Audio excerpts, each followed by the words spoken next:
Welcome to Car Shopping Questions and Answers. If you're car shopping right now, or you will be in the next 6 months, I want you to type me in the comments. If you are car shopping right now, or you will be in the next 6 months, type me in the comments. I'm here to talk to the people who are locked in, who care about their money for the next 30, 45 minutes about buying and leasing cars below market value. There's only three prices you can pay with any car. Market value, that's the price everyone pays. Negotiators pay market value. Above market value is people who just don't know how to negotiate at all, have no strategy. They're going to pay above market value. And then below market value. Below market value is reserved for the people with strategies, not negotiators. The reason we get below market deals is because we employ online strategies that are very easy to use, where we put dealers and banks against each other while we sit and relax at home. So start typing your questions. I do these live streams a couple days throughout the week to make sure you have all the answers you need to be able to buy, lease, and sell cars for the maximum money. And that's all we do here. So everything we'll be talking about is out of my new book. It's called It's called Cars from Home: 7 Steps to Saving Time, Money, and Avoiding Dealerships. It's 5-star rated, and you can get your copy for the next 30 minutes as part of my welcome offer for 75% off. It's normally $97, but if you get to my TikTok bio or my Instagram bio before 30 minutes is up, you got yours for $24. It'll be in your inbox in 2 or 3 minutes. I also have a comment on YouTube or in the Facebook comments for you to activate your 75% off. That's everything we'll be talking about today. Let's go with the first question, Dolan. Let's get the show on the road. And let's get to some unlearning and relearning. Philly Speed, the last car I bought, the dealership wanted me to use their financing instead of my pre-approval. So we always let the dealership see if they can beat the financing we have, but we also come in prepared. And now you got to be careful now, because banks are now scamming. Banks are locking people in with hard credit pull pre-approvals. So they know that the people are hip to pre-approvals. And so I want you to pay very close attention to any company, dealership included, that tries to lock you in, because that's the exact opposite of what we do. We do not let banks and dealerships lock us in, because that prevents us from shopping their competition. And the way that you save the big money, not the hundreds, if you want to save the thousands, the 3,000s, the 5,000s, the 10,000s, and more, is you're putting dealers and banks against each other. That is the name of the game, and that allows you to save more money than you've ever saved without being you could be the world's worst negotiator. You could be a horrible negotiator, and putting dealers and banks against each other is going to be how you save more money than the best negotiator in the world. So we don't do pre-approvals unless they're soft credit pull. If they're soft credit pull, we'll use the pre-approval to budget, because the only purpose of a pre-approval is to budget. Who's a homeowner? Type me if you're a homeowner. You know you got a pre-approval, or you got pre-approved for your mortgage to budget. They told you, based on your credit, based on your income, you could afford this much house, 300,000, 400,000, 600,000. They told you this is what your interest rate would be. This is what your monthly mortgage payment would be with taxes and insurance. So the only purpose for pre-approvals is budgeting. So now, when you don't, the reason why I hate bad pre-approvals, in my book I call them restricted pre-approvals, is because, one, they're going to activate the rate shopping window. Thanks, Dawn. The rate shopping window is a period of time that the credit bureaus give you to let multiple banks and lenders access your credit with a hard pull to compete. So within a 14-day period, you can have 20 banks access your credit, give you their best rate, so that you know you got the best rate because you created competition. Now, once you activate the first hard pull, the clock starts ticking. The clock starts ticking. And when you start, even see, You think this is your bank. It's not your bank. You don't own it. We don't own these banks. These are for-profit companies. Just like somebody said to me the other day at the gym, hey, I went to my car dealer and they told me this. I said, you own a car dealership? He said, oh, no, I meant the dealership that sold me the car. Okay, use those words wisely because it's not your dealership and it's not your bank. These people would not even want to know you if you weren't giving them money. So now that you actually know the truth and you're aware of what that is, let's start putting these people against each other so you can find out that these people aren't truly your friend.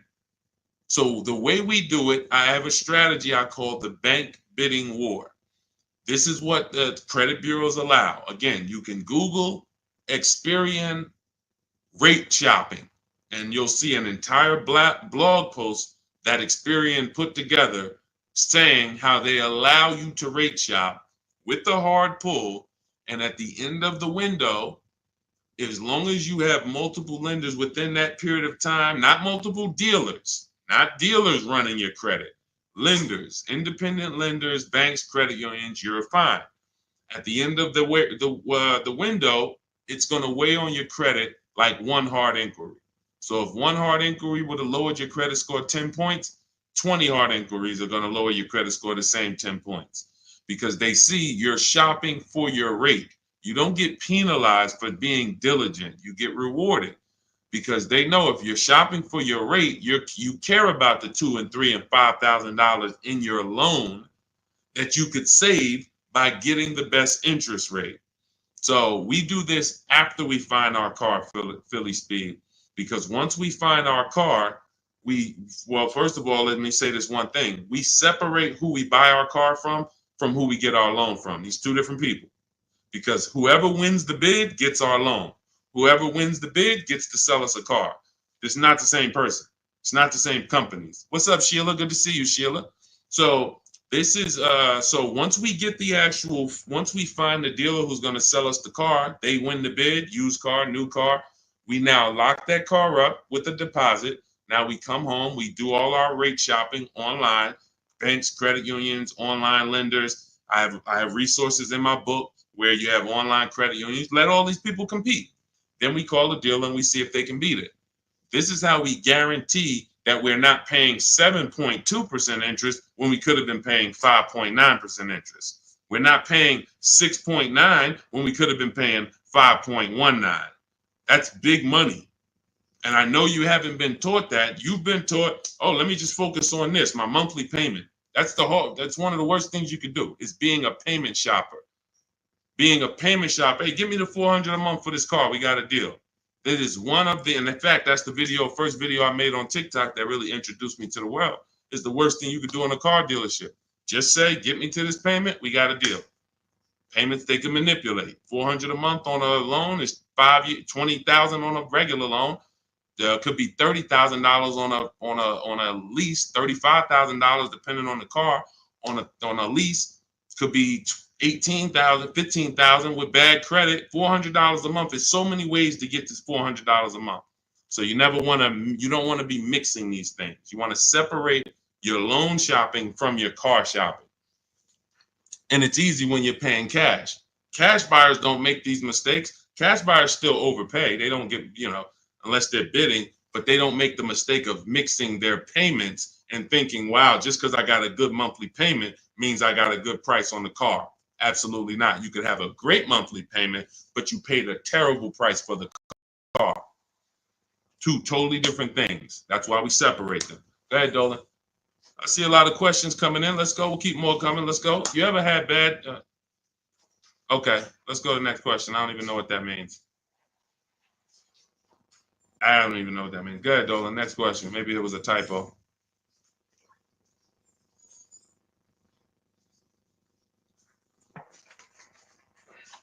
Can you please let us know if there's any limits for gap insurance if I'm upside down? It depends on on the coverage. You need to find out the coverage. There are gap insurance policies that I've heard of that didn't cover the entire shortfall. So, for example, if your vehicle is worth $25,000, but you owe $30,000, you're upside down. If your vehicle gets stolen and not found or totaled, you're going to owe money. And I've seen this happen so many times throughout the years because people didn't get gap insurance. They'll literally total their car.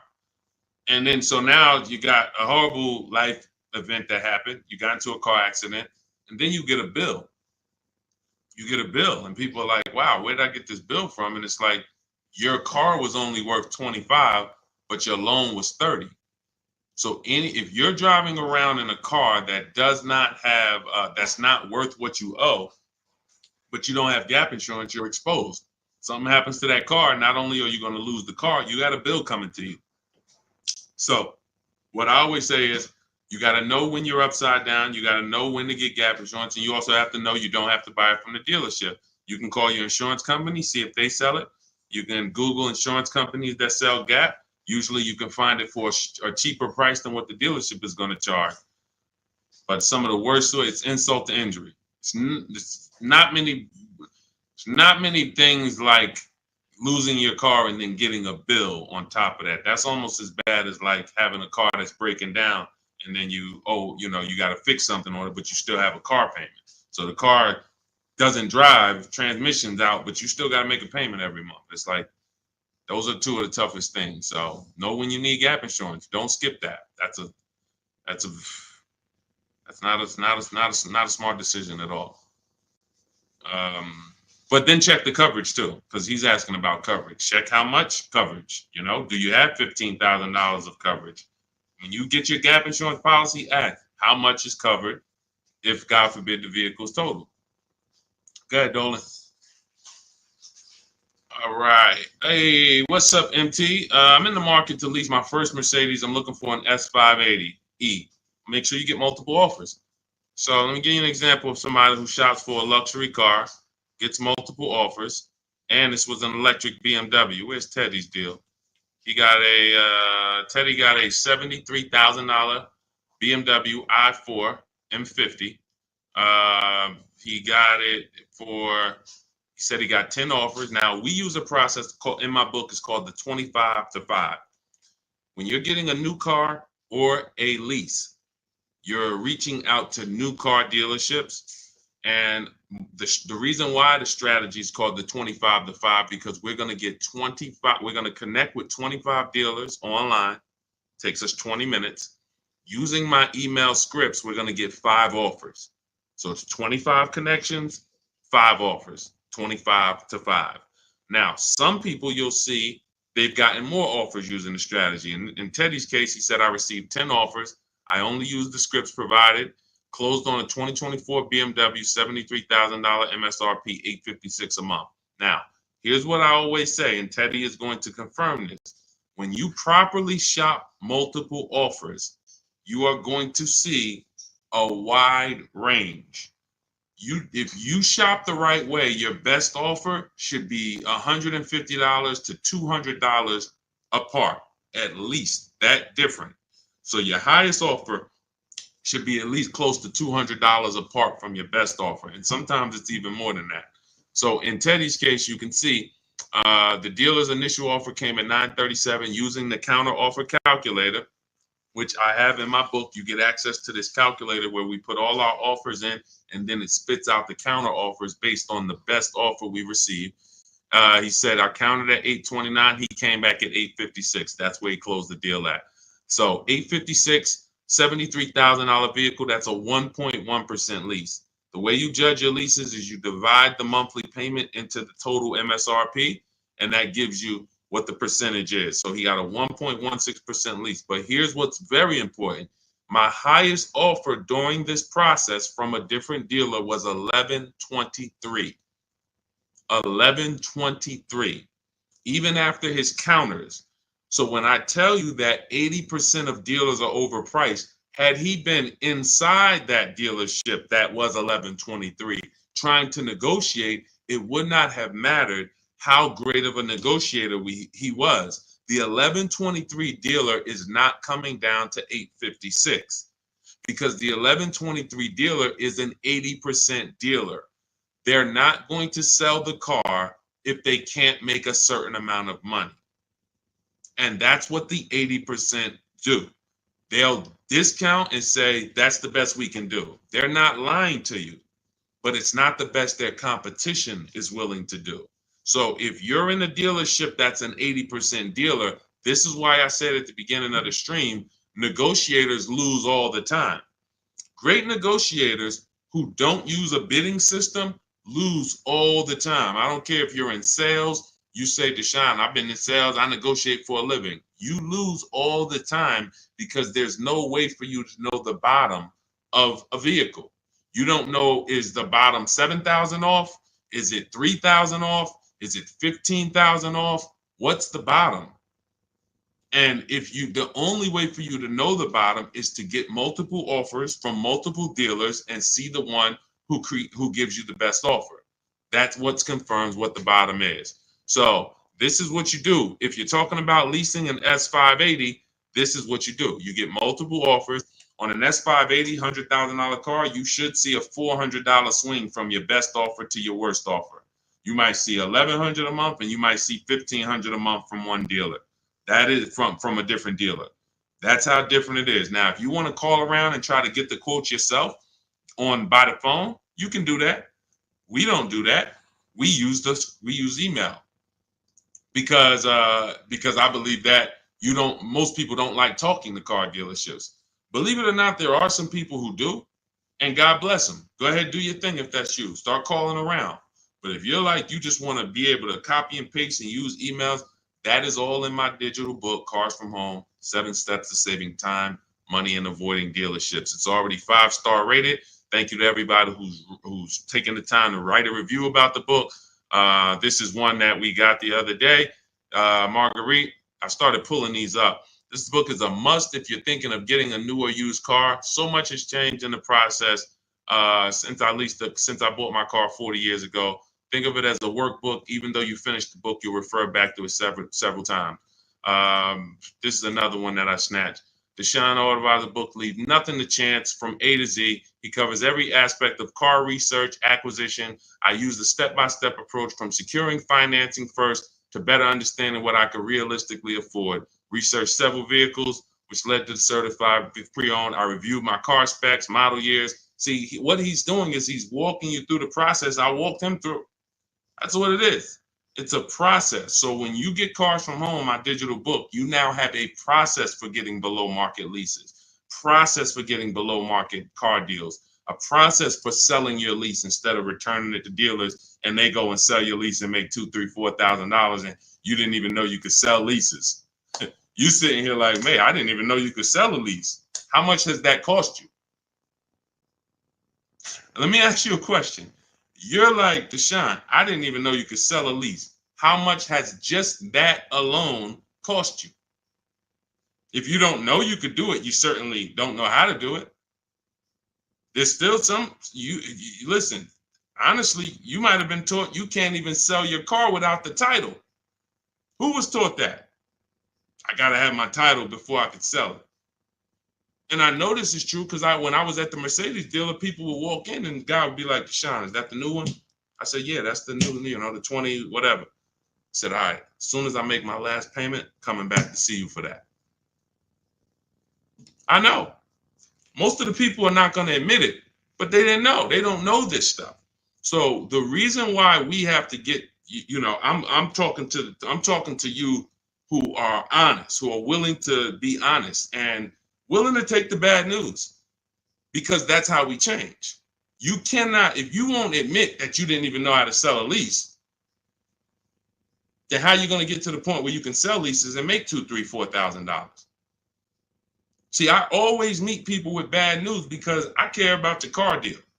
I'm not the person who meets you and says, hey, Milton, you're doing a great job. Brandon, Rindy, you guys are just doing a great job buying these cars. Look at your deals. Wow, you're getting 1% leases. Wow, look at all these offers. You're getting $5,000, $10,000, $15,000 off on all of these offers. Great job. Oh, man, look at your pre-owned car. You got a huge discount. Originally, this car was $50,000 and you got it with good mileage for $26,000. Wow, you got a great discount on this pre-owned car. That's not how I'm meeting you.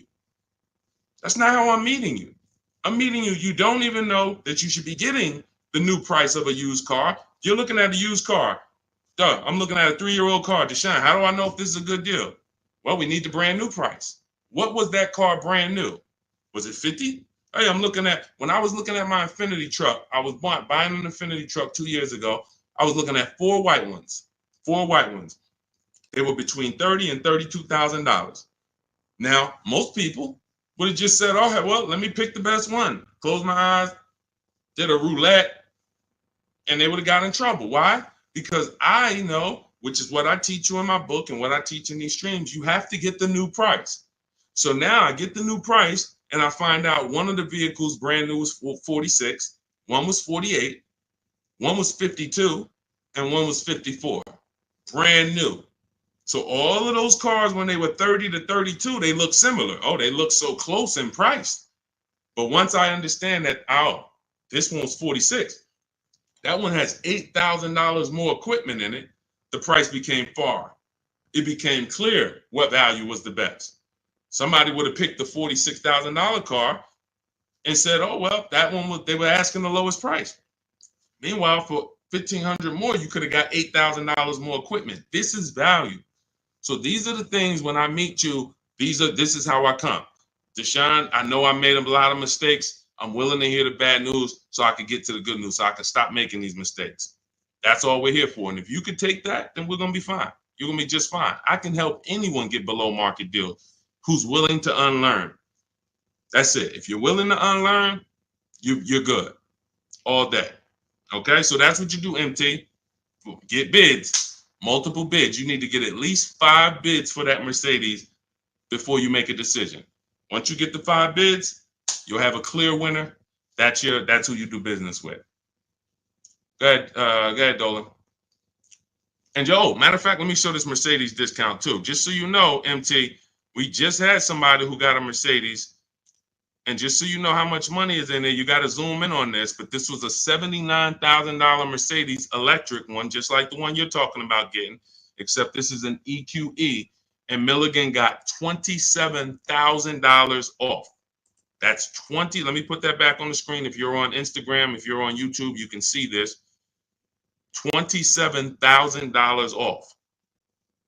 So I don't want you going in there thinking that, hey, if I could get $5,000 off, that sounds like a deal to me. Well, unless you get multiple offers, or you could leave a lot of money on the table, you'll end up overpaying by like $15,000, $20,000 and never know it. Go ahead, Dolan, shoot that next one up. All right, welcome to the new people who just jumped on. This is Car Shopping Questions and Answers. We're doing rapid fire Q&A. Any car question, throw it up, type it up. Dolan will pull it into the screen. And shout out to the people who have liked the broadcast. Hit that like button.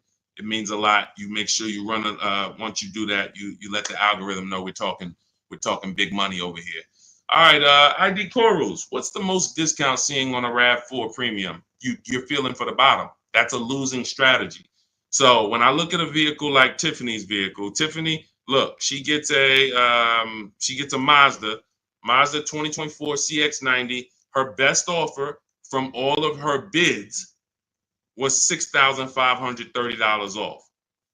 At the time last year, Eddie got a Toyota 2023 hybrid Camry. Those were hot.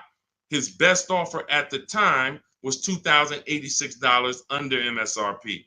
That was a time when people were still charging over MSRP for some of these hybrids and some of these Camrys. So you don't know what your offer is going to be. I wish I could tell you that, hey, a Jeep Grand Cherokee, if you get $7,000 off, that's the bottom.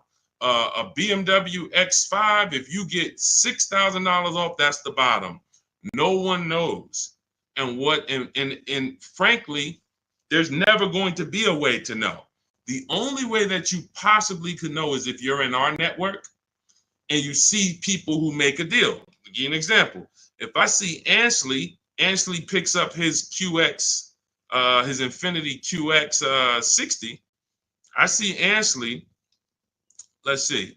He picks up his Infinity QX 60, $58,000 vehicle. He gets it for $554, no money down. He leased it. $554, no money down on his lease. That's a under 1% lease, if you're not aware of how leases are judged. savvy people all know about the 1% rule. So if your lease payment is 1% or less than the MSRP, you stole a vehicle. So this is a 1% lease, no money down. That's the only way we can judge a 1% lease, not with money down.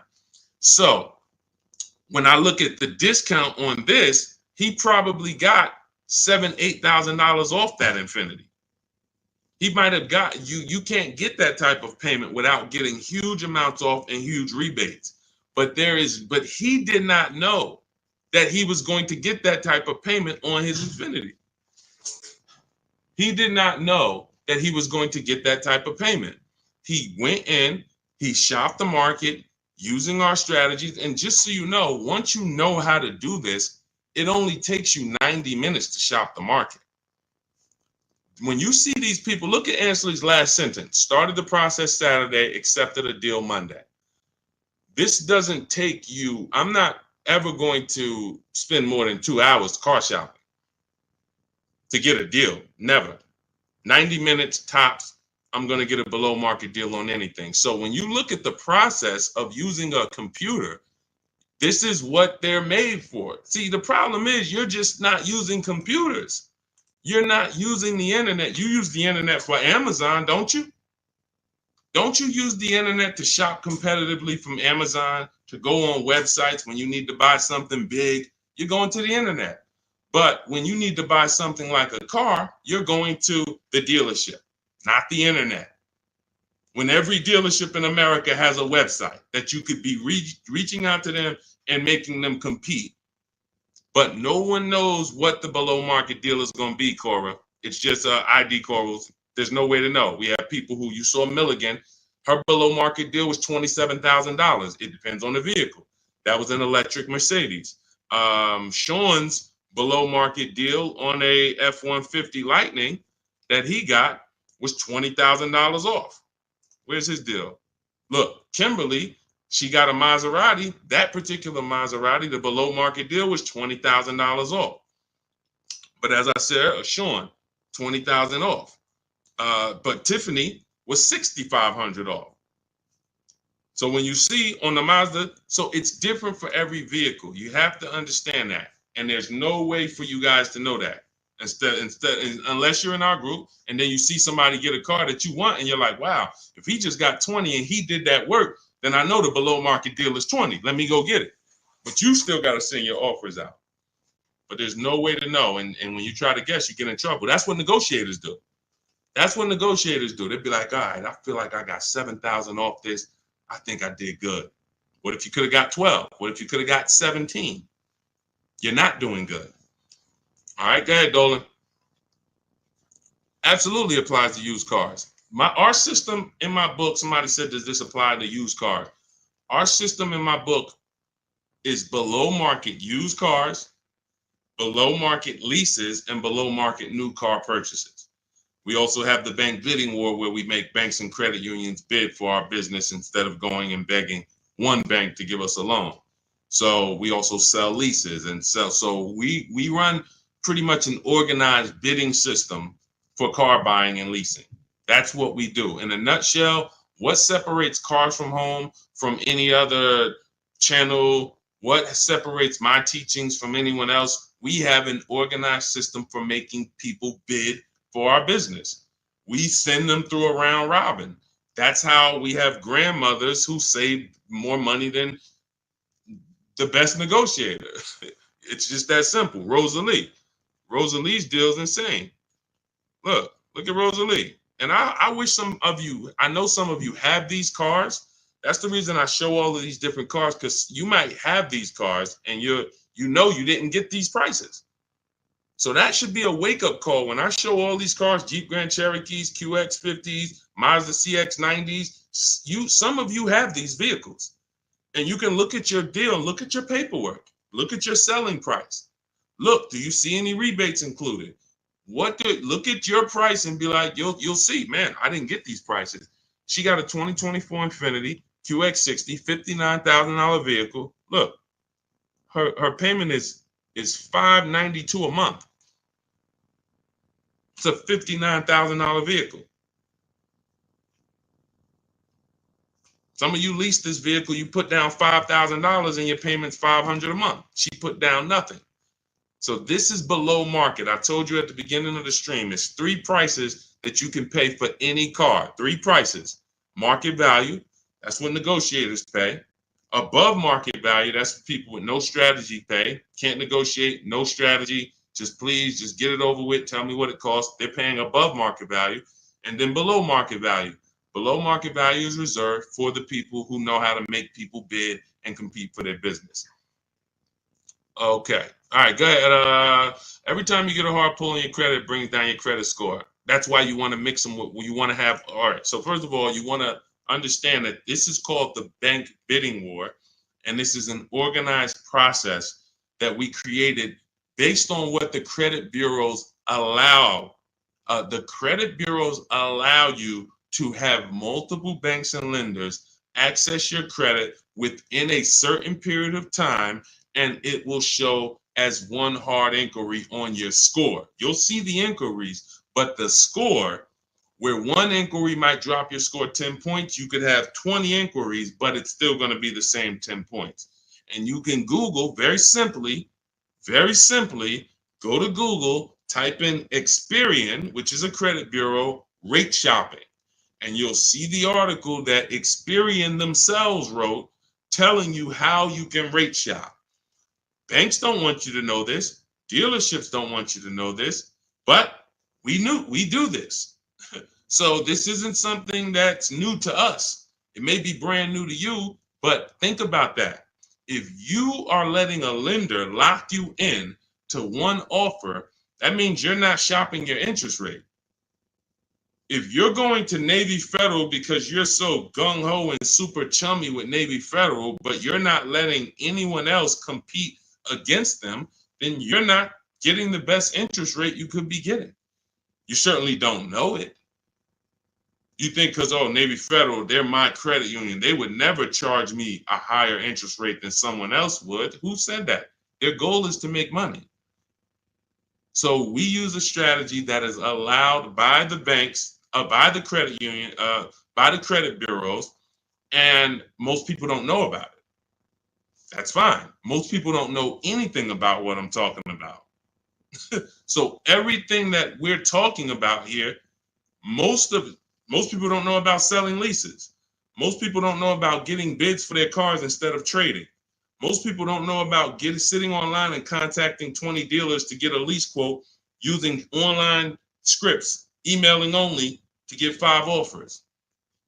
Most people don't know about anything we're talking about, leasing, and how leasing saves you way more money than buying unless you keep your cars 8 years. If you keep your cars 8 years, then leasing doesn't save you more than buying.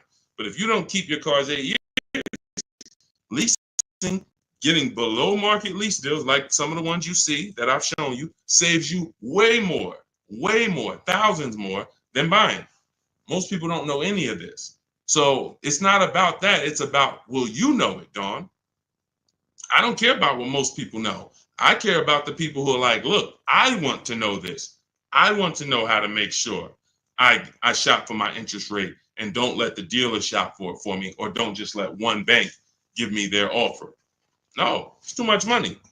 You know the difference between, and I want to pull this up, the difference in interest between on a $40,000 loan, $40K loan, what's the difference in interest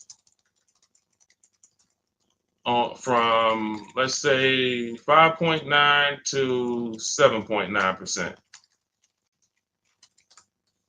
Because we're so busy talking about the money on the car, but we totally overlook the money in the loan. And we don't. So when in my process, those of you who have my book, you know the bank bidding war. You know we're taking shopping at home for our loan just as serious as we're taking getting the best price for our car. So look, on a loan period, 5-year loan, interest paid on a 5.9%, 5.9%, hold on, interest paid at 5.9 is 15.8, difference is 4,000. Positive comparison and interest cost, $40,000 loan over 3 years and 5 years. $11,000 in interest? That can't be right. Interest paid is that can't be right. Hold on.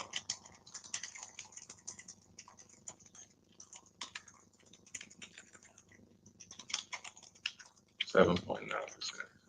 How much interest is paid on a 5-year loan? 7.9%. Could be over $15,000. That's impossible. 7.9 is that's impossible. Hold on. Now I gotta figure this out. I know it's a big difference. I know it's thousands different, but on a $40,000 loan, hold on. Wow.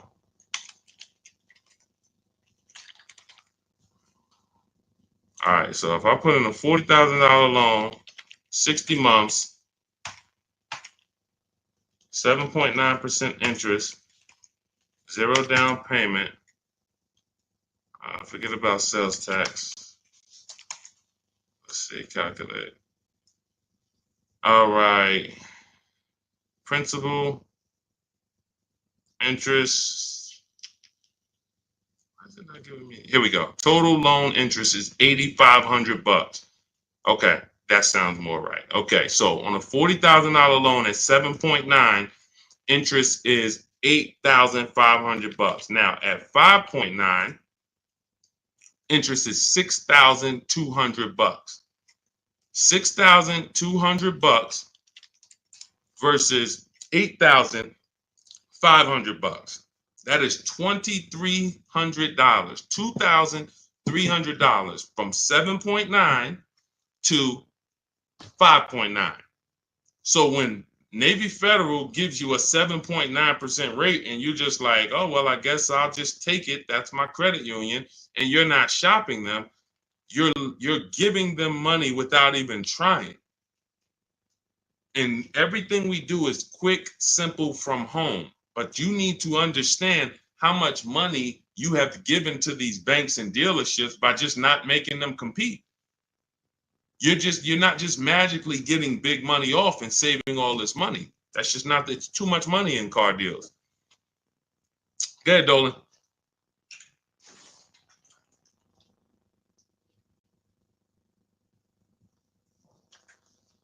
See, I see a lot in a lot of these questions. What I'm seeing is people trying to feel for the bottom. You don't want to use competitive strategies. You're not going to get there that way. Michelle, what's a good APR on a 2014 car? First of all, a 10-year-old car, you shouldn't have a loan.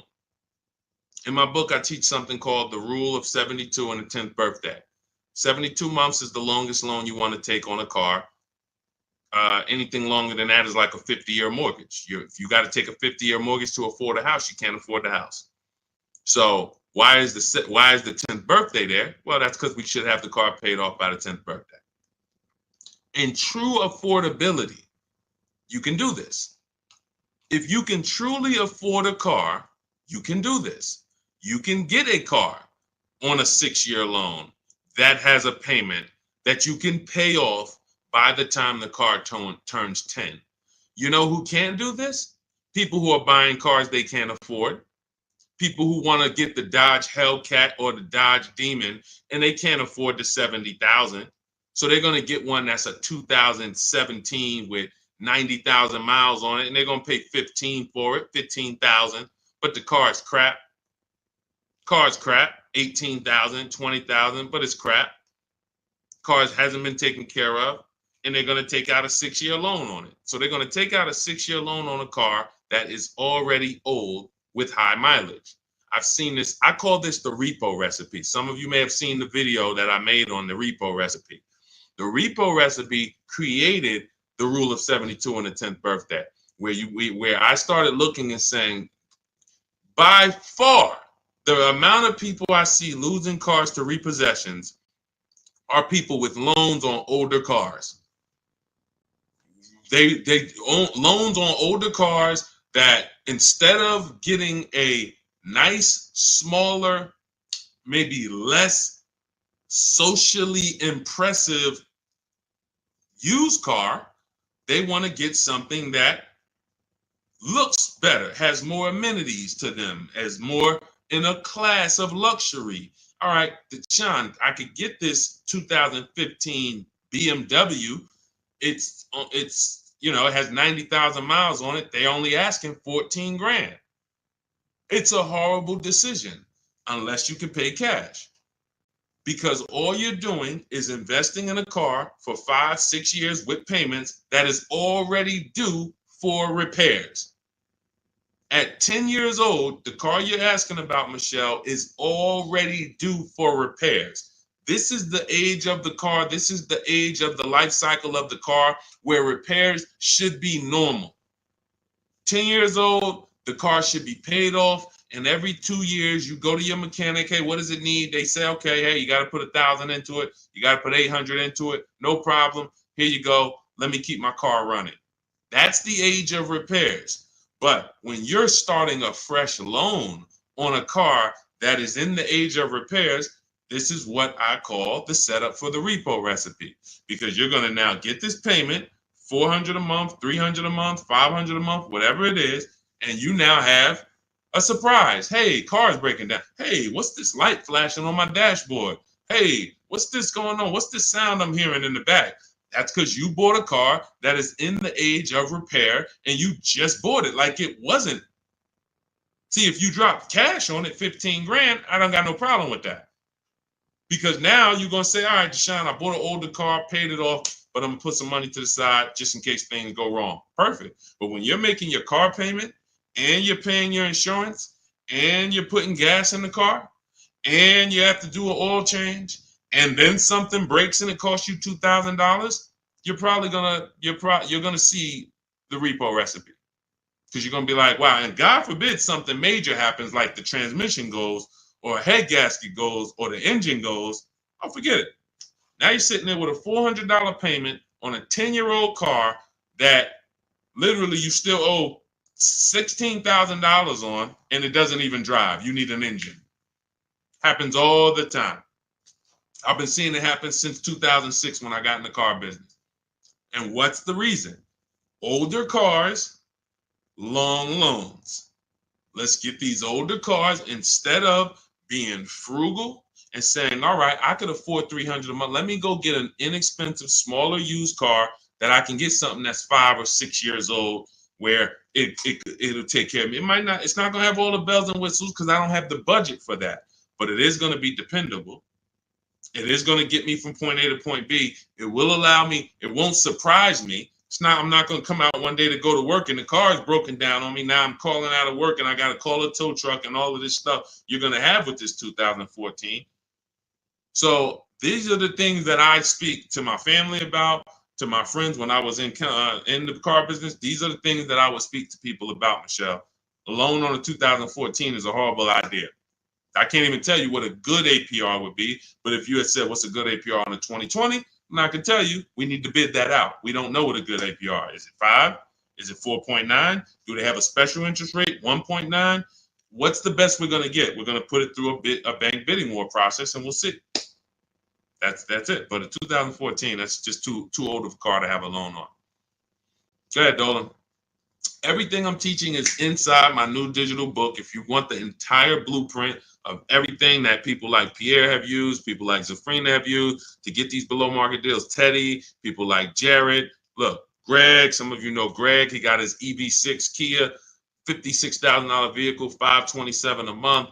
Everything that these guys have used and girls have used to get these below market deals is in my new digital book.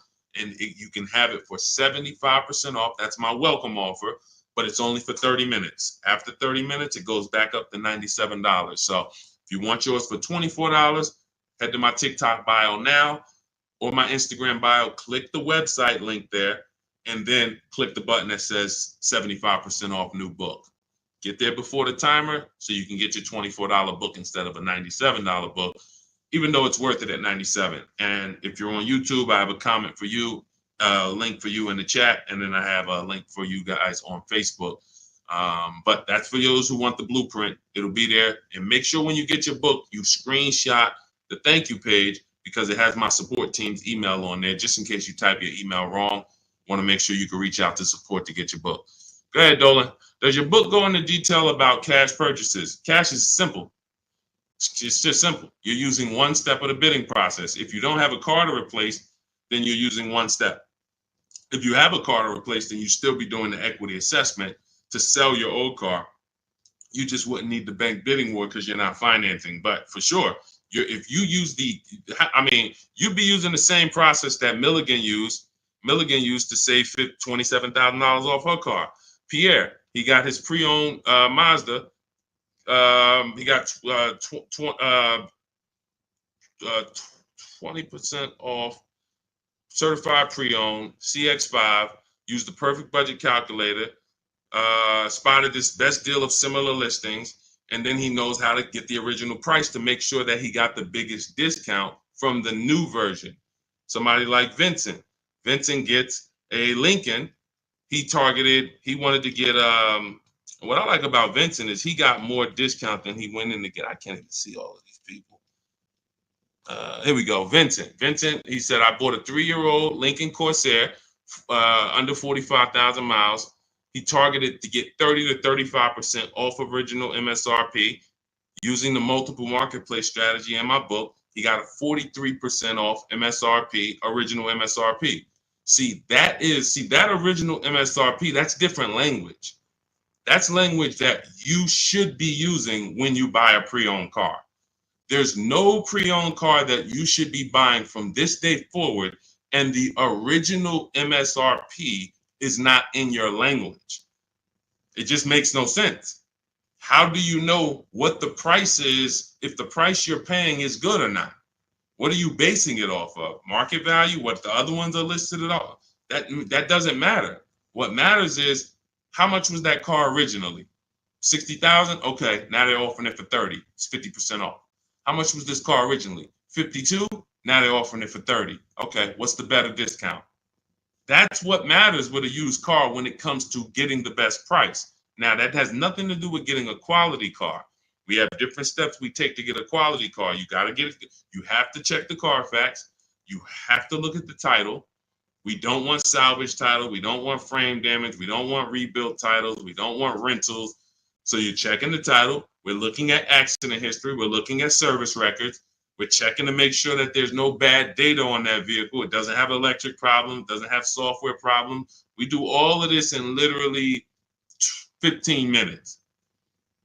That's our steps for making sure we don't get a bad used car. But when it comes to pricing, you must know the original MSRP, or you can't. Nothing else matters when it comes to used car pricing. So that's all in my new book. Grab your copy. You'll have the entire blueprint for how we do this. Go ahead, Dolan.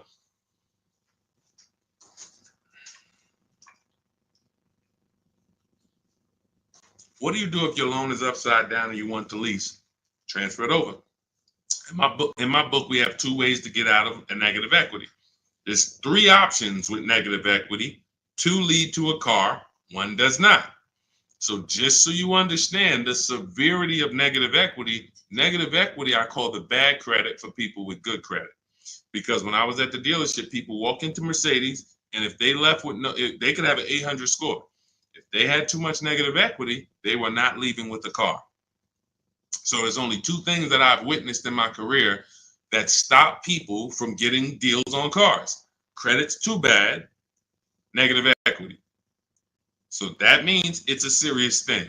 So what I say is understand the cause. The cause, which you seem to know already, Lavis, is you should be leasing, but you buy.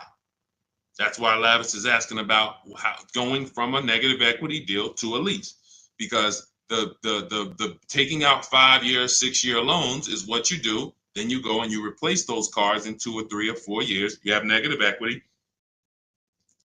Happens all the time, especially to you who doing no money down deals. And to those of you who are putting down like 5, 10 grand, you don't have any negative equity, but you're losing that money. You're not getting that money back. You put down 5 grand, 10 grand on a car, then you come to trade it in 5 years, and you come to trade it in 3 years. You're not getting that 5, 10 grand back. You don't because it's just the car depreciates too much. So you're just throwing money at these cars that is not coming back to you. When you are going for a lease now, we have 2 ways that you're going to transfer to a lease from a negative equity deal. We're going to do our equity assessment. You're going to go to CarMax, go on these websites, CarMax, Driveway, Carvana, KBB, Instant Cash Offer, Car Gurus, and AutoNation. Sell my car. 6 offers. So they're going to give you 6 offers on your current car. Now, that is going to be the smallest amount of negative equity that you're going to have, because that's the best offers you're going to get. These are companies that fight every day to buy cars. That's what they do. So they're not lowballing. They're not saying, hey, we'll throw out one number here and then we'll negotiate. Hey, Charlene, good to see you. Good to see you, Michael Singleton. They're not doing that. They're coming in and saying, all right, we're going to put our best offer online. And then when we inspect the car, if there was something that you didn't tell us about the car, if there was something that you left out, we're going to need to deduct that when we inspect it. So they're putting their best offers online right there. And so that means that's going to be your lowest amount of negative equity, because you're getting the most for your car if you sell to one of them. So let's say your highest offer comes from a Car Guru's dealer who wants to buy your car for $19,000. Let's say you owe 21. You owe 21, they want to buy it for 19. Hey, Steve Long, what's going on? Good to see you. What should you do? You should pay the difference, because when you pay the difference, you're closing the deal with the least amount of negative equity. That's what you want. You're closing the deal with the least amount of negative equity. And so when you go buy your car, your next car, or lease your next car, rather, in your case, negative equity has nothing to do with the deal. So that's what you would prefer to do. Pay the difference and then go out and get bids for your lease and then do a clean deal. But now let's say, they offer you 19 and you owe 29. So you are now $10,000 upside down. You can't pay the difference. I don't have 10 grand to pay the difference. Okay. Now what you have to do is you have to transfer that negative equity to your next deal, which means you have to trade your car in. And we don't trade. We don't like trading because you can't get bids. What's up, Dion? Good to see you. You can't get bids. The reason why when y'all hear me say trading is a curse word is because you don't get the money your car is worth trading it. You don't get the money anything is worth trading it. So now you've bought this car, you found this deal, but now you have to go to the dealer and say, all right, I need you to take a look at my car. Now, what happens if Carvana offered you 19, but this dealer can only pay 17? It's just all they can pay. They can't match that offer. So you're going to have more negative equity in most cases when you have to do this. So, but that's okay. If you can't pay the difference, this is your only option. Now, it's very important for those of you who are trying to do negative equity trades and then go into a lease that you understand loan to value ratios, because that's what's stopping you from getting your deals. When you go to buy a car, the bank usually gives you 20% above the value of the car. That's the max the bank is going to really give a person with good credit. Sometimes a little more, but we'll use that it could go to 25%. Ridiculous banks will go to 30%, but 20% is really benchmark. So if the car you're buying is 40, the bank is going to lend you max 48,000. That's 20%. So no dealer, no bank. What's up, Benito? Nobody can get $50,000 approved on that $40,000 car. So when you buy your car, you're trying to buy the car, put the taxes in, put the fees in, and then throw the negative equity in. So the car was 40. Next thing you know, you're at 52, and you want to do a no money down deal. And you're wondering why you can't do a no money down deal, because the bank is saying we're not going to lend 52 on a $40,000 car. That's when they come to you and they'll say, hey, you got to put money down. Can you come up with $5 grand? Because we can't get the bank to approve it. It's loan to value. Now, also, what you need to keep in mind is when you can get big discounts off the vehicles, you can actually bring over more negative equity. When you look at Sean saved 20 grand off his vehicle. If he had to throw 7 grand negative equity on there, he could do it. If you had to throw it, honestly, he got a $20,000 discount. If he had to throw 20 grand of negative equity on here, he could do it. Payment's going to be high, but he could do it. It wouldn't affect the loan to value ratios because he got a huge discount off the vehicle. We talked about Tiffany. She got $6,500 off of her vehicle, her Mazda CX-90. If she wanted to slap $7,000 of negative equity on top of this deal, she could do it because she got a big discount. And the bank says, well, we're basing the loan off 44, not the fact you bought it for 36, 38. You got a big discount, but that we don't care about that. We're looking at 44 and we'll lend up to 51 or whatever. So if she gets $7,000 off and she wants to throw $7,000 in negative equity, the bank's going to say that's fine, no problem. So it has a lot. It has a lot to do with how much negative equity you have, and also what is the vehicle you're getting and how much discount did you get off that vehicle. That's what matters. So make sure you understand what's causing negative equity, which is for you. So because, like I said, Lavish seems to understand she's going into a lease, but the cause for negative equity is buying cars when you should be leasing. Very simple. Yeah, Bella, that's a $7,500 rebate, and that's not the only thing you should be thinking about. Like you want to look at what discount can you get in addition to the $7,500 rebate. That's how we have people that are saving, $15,000, $10,000, $20,000. They're getting the rebates for the electric vehicles, but they're also getting huge discounts from the dealers that are winning the bid. Go ahead, Dolan, shoot the next one out. Okay, all of this is in my new digital book. It's called Cars from Home, 7 Steps to Saving Time, Money, and Avoiding Dealerships. This is the blueprint. This is 14 years of car business experience with Mercedes, with General Motors, and running my own brokerage and teaching thousands of people online how to get these below market deals and using a system. We don't wing it. It's not an accident. It's not like, oh, I hope this works. This is a particular set of things you do online to make dealers and banks bid, and success is guaranteed. If you trust my process and forget about your old way of no process, you will be fine. The success is guaranteed. So as part of my welcome offer, you can get the book for 75% off. It's normally $97 because it's worth every penny. I didn't want to price the book like it was a regular book because it's not. So it's normally $97, but for 30 minutes, you can get your copy for 75% off as long as you get to my TikTok bio, click the picture of me before 30 minutes is up. The welcome offer is only 30 minutes, then the price goes back up to $97. So you can go to my TikTok bio, go to my Instagram bio, click the website. You can go to the comment section on YouTube or the comment section on Facebook. Click the link and get your 75% off. But make sure when you get your book, you screenshot the thank you page, because it has the link right there to open the book. And then I also email you a copy, but sometimes you'll type your email in incorrectly and we can't email it. So you'll have my support team's email just in case.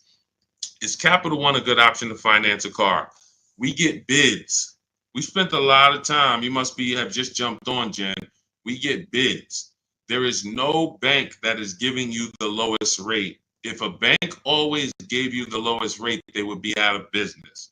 So when we consider what lenders, why do you think there's people in the money business?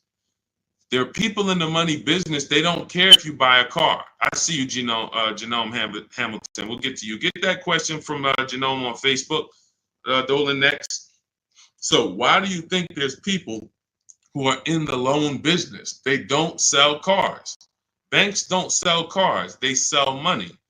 So when you just see the overpaying, I told you guys, it's 3 prices you can pay for anything you get: market value, above market value, below market value. That means you can get a market value loan. That's the average. You can get an above market value loan, which is above average, 2-3 points higher than what you could have got just because you were lazy. Now you're paying not 8.2%, but you should have been paying 5.7%. But you just didn't bother. You just said, okay, I guess this is it. But below market deals come from competitive offers called bids.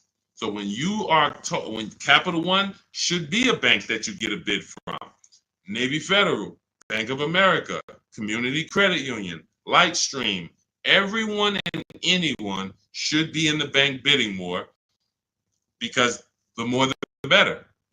So when you get my book, you get the bank bidding war blueprint. For those, every time you're going to finance a car, you would use that process to make banks and credit unions bid for your business, so that you guarantee you got the lowest rate. You don't drive off hoping you got the lowest rate when you didn't even make anyone shop. How would you have the lowest rate? There was no competition. We cannot get money off when there's no competition. The big money, the thousands of dollars off that you're seeing, is reserved for competition. This is reserved for people who make people compete for their business. That's what the big money is reserved for. Look, 4 days of leasing like a boss. Started with a Kia Telluride EX. That was my first choice. 15,000 mile a year lease, range from 642 to 753. Moved to Honda Pilot EX. All-wheel drive is choice B. Got quotes between 616 and 719 after contacting every dealer in North Carolina. We do this totally online, so Melissa's talking about the entire online process. The dealer I ended up leasing from originally quoted me 719, came down to 616 in 3 days, 0 at signing, 0.13% lease. This is what it's about. Competition. She knows she got the best price. You can't go to her and be like, Melissa, you think you could have did a little better? She's going to be like, look at all the offers I got. Do you think I could have did better? You're going to look and say, no way. See, competition is what gives you the peace of mind. Every time you buy a car, why don't you have peace of mind? Why are you driving away hoping? Driving away, oh man, you think we did all right? Should we have gotten tried to get more for the trade in? Shoot, we ended up putting 3,000 down. We only wanted to put 1,500 down. This is how you're leaving the dealership. Why? Because you're not making people compete. So when you're not making people compete, you're begging for discounts. And you have no leverage to be able to compare to even know that you got the best price. You have nothing to compare it to. So when people come on the stream and they're like, hey, Deshone, I'm paying $519 a month for this car. Is that a good deal? You have nothing to compare it to. Hey, I got a 2019 Mazda 3 for $17,000. Is that a good deal? You have nothing to compare it to. But if you had seen 7 Mazda 3s and then the one you got, it was originally, $31,000, but you paid, $17,000 for it. You know this. And this stuff is simple. This isn't building rocket ships. But this is reserved for the people who care about their finances. Everyone doesn't invest. Everyone doesn't save. Everyone doesn't, take financial literacy seriously in any way. But there are opportunities that flash past all of us where we can absolutely benefit from learning things that other people don't know. If you learn how to invest in stocks better than other people, you're going to do better than other people. If you learn how to get cars less than other people, you're going to get less than other people. This is not by accident. But you got to focus. This is your second most expensive purchase. So this is only for the people who are focused. This is for you. The blueprint, everything, my book, anything I do, the streams. The streams aren't for distracted people. We can't do nothing with distracted. There's people on here right now. They've got me on one channel, playing video games on the other channel, and then eating with another hand. And they think it's hard to win like that. And we're going to talk about a $30,000, $40,000, $50,000 transaction, and you're not even really focused. So I want the people who are focused to understand your success is guaranteed. Just by being locked in, your success is guaranteed. Because we have a process that you can trust that you no longer have to wing this car buying thing. I've been in this thing since 2006. Car buying is very predictable. New cars, used cars, leases. There is nothing a car salesman is going to say or type to me or send to me in an email or send to my people that I haven't seen before. I used to have to send those same emails, copy and paste them. It's so predictable. So once you understand that, you'll understand why we're able to get these deals. All we're doing is putting people against each other. Simplest terms. Simplest terms. But we do have some advanced stuff when it comes to leasing versus buying. Obviously, this is more advanced teaching that people don't understand. But getting the money off, it's competition. Competition. Go ahead, Dolan. Shoot the next one in. Jerome Hamilton, if I get a GM employee discount, can I get a better lease? Who knows if they're going to really give it to you? See, the problem is when you walk in and say, hey, I got a General Motors discount. All right, here, let me work you up these numbers. All right, it's $601 a month with $2,000 down. Oh, that's the GM price? Yeah, that's the GM price. How do you know that? How do you know the GM price? How do you know it's not $3,000 in rebates that I'm holding back? How do you know it's not $3,000 in rebates and I'm only giving you $1,000 of it? Here, hey, I also we have $1,000 rebate. I also put in there for you. Oh yeah, you did with the GM pricing? Yep. You don't know. You don't know. So no matter whether we get X plan, GM deal, Mercedes fleet, does not matter. Multiple offers, because when you get multiple offers, what you're going to see is that some people are not going to give you the GM discount. And some people are not going to give you the rebates. They're just not going to do it. It's in their DNA. An 80% dealer is going to try to make everything they can make. I'm not giving this guy the $2,000 rebate. Wow, come on, I'll sell his car to somebody else. So now you're going to deal with an 80% dealer and hope you can get a deal. No. Once you see the 20% that says, here's your GM discount, and here's a $3,000 rebate, and here's the price. And then you compare it to the others, you're going to see, oh, those guys were trying to get over on me. Of course, that's what they do. That's what they do. 100%. Go ahead, Dolan. We always get bids. Doesn't matter. You can't trust anybody to give you a price and give you all the rebates and give you the hidden money like they're your friend. That's just not going to happen. If they rather make the $5,000 themselves, why am I volunteering money that you're not even asking for? You came in and you asked for a GM discount. I'm giving that to you, maybe. But you didn't ask me about these rebates. You didn't ask me about, I don't need to volunteer this. This is how they look at it. So many times you get in there, you go, oh, give me the invoice price. Can you give me the invoice price? We got a deal. Man, if half these people that I've shown you on this stream had accepted invoice price, they'd be looking at these prices that they paid and saying, why the heck did I pay that price? Invoice price means nothing. What if you got a $7,000 rebate, $15,000 rebate on some of these vehicles? What if you got a $4,000 rebate? Invoice price has nothing to do with rebates. So now, all right, I'll take off $2,500 to get you the invoice, but what about, that's it? You happy with that? Yeah, that's all I want. My father told me get the invoice price and I got a good deal. All right, your father was sadly misinformed. Unfortunately, thank you. I'm gonna take a vacation on this commission that we just made $7,000 on you.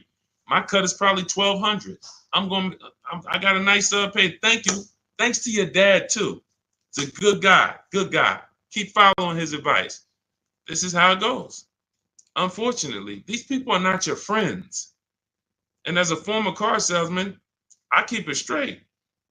I keep it straight because unfortunately, most people on here, you just I'm going to my car dealer. These people are not your friends. You invite Charlie over to barbecues. Charlie is my friend. He's been selling me cars for 20 years. Sold my dad cars. Once you start making him compete, next time you buy a car, lease a car, say, hey, Charlie, look, I'm going to get a number from you, but I'm also going to get numbers from a couple other dealers. Hey, what you mean? Watch Charlie get mad. Watch Charlie get mad. What you mean? What, you don't trust me? I've been doing business with you for 20, 30 years. Yeah, but I want you to actually, I just want to, this guy Deshone told me I need to shop around, always make sure, because it's a lot of money I could be leaving on the table. Oh, man, come on, man. See, that's a person that never wanted to compete. He would rather come to your barbecues, be friends with you so that you don't make him compete. Because the minute you start making dealers compete, you're going to see how much money you've been losing. That's the only way. It's the only way. You start making these dealers compete, you're going to see, dang, I've been overpaying. Some people right now getting phone calls right now. Hey, come on in. We're going to upgrade your lease. Good news. We're going to keep your payment around the same price. Who's getting these phone calls? Who's getting these phone calls? Good news. I can get you out of your lease right now and get you into a new lease about the same payment. Who's getting those phone calls? Who's getting those phone calls? I ain't been on since 5 a.m. KD. Chill out, bro. Chill out. Who's getting those phone calls? Right? Hey, come on in. I could get good news. I could get you in the brand new 2025.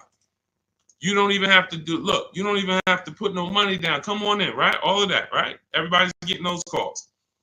Why? Because 2022 and 2021, they overcharged you and your payment is so high, even though deals are a whole lot better. They were better back then, but they put you in a high deal back then.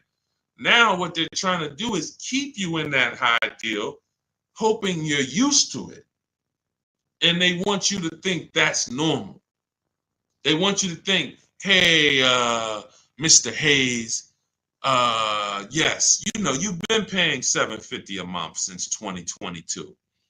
Good news. The market is all bad. The market's bad, right? Oh, yeah, I'm hearing that. Thank you. Thank you. I'm glad you're aware. Now, see, you say stuff, you don't even realize you say stuff that helps them make more money. That's why we don't talk in my system. There's no talking. But when you say, a lot of my friends been saying, man, these prices have been high. I don't even know if they ever going to come down. Yes, thank you. You're right. You're so right. We say the same thing in here every day, Mr. Hayes. But the good news is this. I can actually get you in a new vehicle and keep your payment around the same price as your old 2022. Oh, yeah, you can do that? Yeah. Man, well, I really like to come down. Yeah, but listen, things have not, interest rates are high, right? Have you been following interest rates? Yeah, I have been seeing that they're high and they've been high for a minute. Yeah, so that's all affecting the prices we can offer now. But, normally your price will go up by about $120. Normally you go into the 2025, but, I see you bought a car in the past and I was able to pull some strings, work with my manager, and we can get you on a new one, keep your price around the same. Okay, all right. When can I see it? Come on down. When can it come down? That price should be dropping from $750 to like $520 because the market is entirely different. There's been great deals out here since the daggone pandemic. It's been great deals.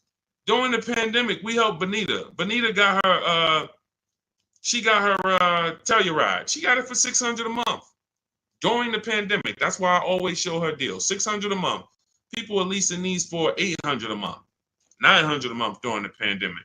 This was 2022 when people were leaving out of the dealerships with axes in their heads. Couldn't believe how high they were paying. She believed $600 a month, her dream vehicle. So these deals have been out here.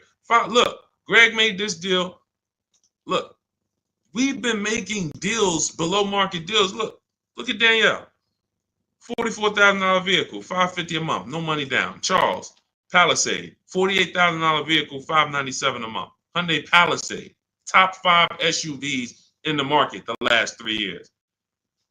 So the people who tell you there's no deals, they don't know how to get them. So yes, when you go into, when you don't have strategy, I told y'all, I've said it, I think 3 times, maybe 4 on this stream. There's only 3 prices you can pay. Market value, that's what all the negotiators are going to pay. They think they did well. All they did is pay the average price of a negotiator. Now you got above market value. That's for the people who can't negotiate. You don't like negotiating. You're not good at it. You just close your eyes and hope that it works out for you. You're paying above market value. And then below market value, which is what you see these people pay because they're not negotiators. They make people bid. And when you make people bid, You don't have to be a negotiator. If someone comes in to fix, you want to get your kitchen redone, and they tell you, okay, it's going to be $50,000. Yeah, hey, is that your best price? All right, yeah, all right, because I'm going to have 3 or 4 other people come in and get a number too. Okay, well, I might be able to get you from like 50 down to like 45. Okay, it's all right. I'm going to have another person come. Another person says, I could do it for 41. Another person says, I could do it for 60. Okay, another person, I could do it for 42. Now you're creating competition, and all of them you tell, hey, I'm getting multiple bids, and they're going to give you their best offer.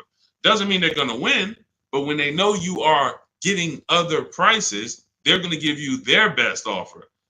And that's what I tell you. When people say that's our best offer, Mr. Nunn, that's my best offer, Mr. Henderson, they're not lying to you. That's their best offer. They're not going any lower because they want to make a lot of money.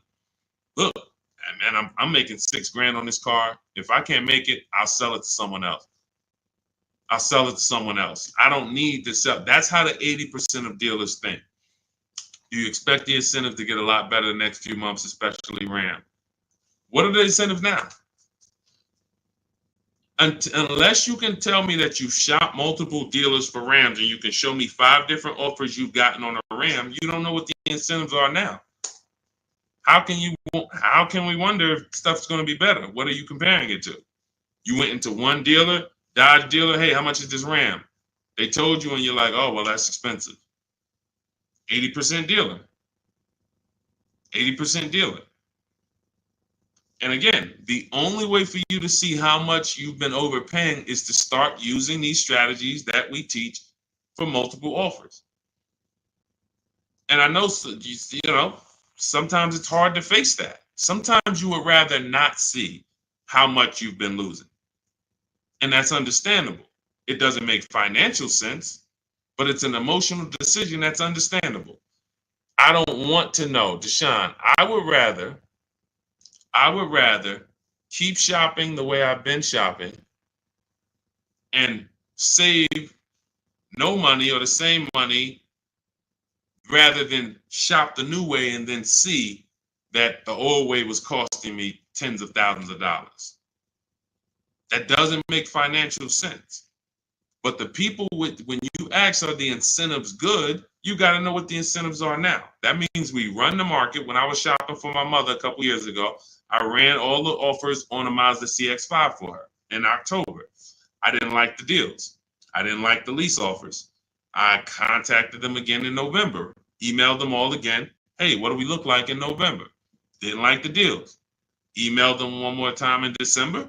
Or one of the dealers actually reached back out to me and said, hey, I got this car coming in. We did the deal in December. That is keeping track of incentives. That's monitoring programs. If I shop the Ram right now, it'll take me no more than 60 minutes to get literally 5 to 7 offers on Ram. Using my system, the 25 to 5 strategy in my book, I go into the book, I literally use my scripts, and in 60 minutes, 90 minutes, I'll have 5, 7 offers on Rams. That's just how it works. So now I'm able to look and see, all right, what type of discounts are they offering? What are the incentives? What are the programs? Do I like them? Do I not? All right, let me check back let me check back next month. Let me see if there's any new incentives. So that's the way it works. That's the way you move the market. We have to be able to monitor what the deals are. But I see, unfortunately, there's a lot of you who you want to try to fill for the bottom. That's just what you've been trained to do. It's a losing strategy. I would love for you, if I was still at the dealership, I'd love for you to come and try to fill for the bottom. Especially if I work for a manufacturer where we got rebates a lot. Come on in, fill for the bottom. $3,000 off is a good discount. When's the last time you got $3,000 off a vehicle?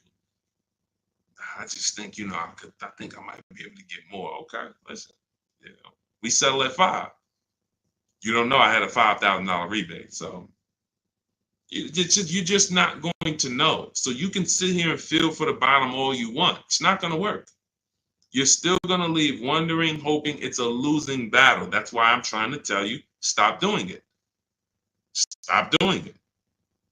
You're asking, okay, what's a good interest rate for this vehicle? You're trying to feel for the bottom instead of sitting at home the way my book teaches you and making people bid and come to you and have all of these people begging for you to do business with them.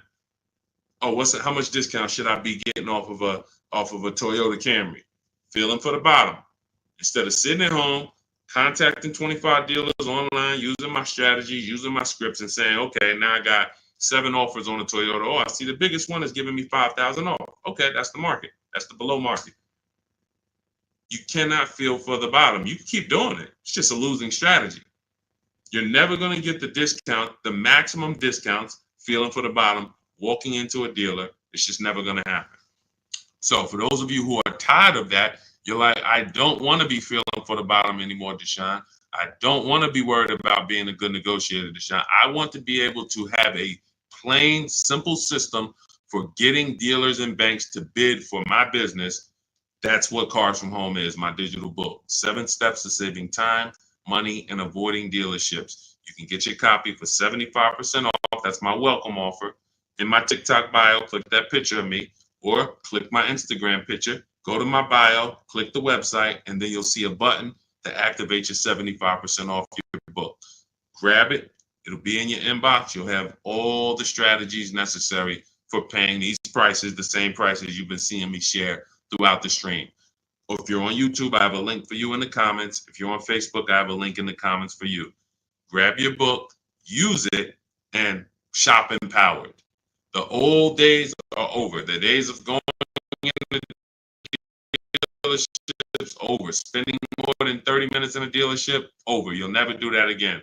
Begging for discounts, over. Not knowing what to say, hoping, oh man, they told me don't tell them I had a trade. All of this garbage that they've been none of this stuff works because you're not employing competition. So all of those days of that's over. Watching social media videos, all right, man, let me try to remember this. All of that is over because we have the blueprint. It's already 5-star rated. You can Google it. Thank you to everybody who's reviewed the book on Goodreads. We appreciate you. We couldn't get to this many reviews and a 5-star rating without you guys taking the time to rate the book and review it. But grab your copy. As long as you get there before the 30 minutes is up, that welcome offer is only good for 30 minutes. After that, the book does go back up to $97, which is still a great price. But $24 is better than $97. So get there before the 30 minutes is up. TikTok bio, Instagram bio, YouTube comments, Facebook comments. Use the book and go win. All right? Unlearn everything you've been taught. That's the key. Leave everything you've been taught at the door. Trust this process. Success is guaranteed. All right? God bless you. I'll see you on the next stream.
Look, so we're explaining how you can take negative equity. If you get a car that you end up getting with a big discount, you can bring the negative equity over. And this Ionic deal, when this person shared it with me that they got a couple days ago, they got a $49,000 vehicle for $325 a month. Using these systems, using what you're going to learn. But here's the thing. Let's say she had $7,000 of negative equity now. She could literally take that $7,000 into this 2-year lease. That her payment's only going to go up $291. There'll be some tax there, so let's just say it'll go up another $310, and we add that to our first $300. So her payment's $610.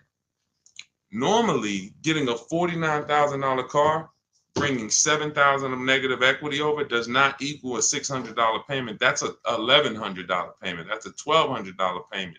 But if you get the right car where you can get tons of money off. And right now, leasing some of these electric cars, as long as you know how to get these $15,000, $20,000 discounts off of them and lease them, this is a brilliant way to get out of negative equity, because once these electric car rebates and these electric car discounts go away, the market's very soft on these cars.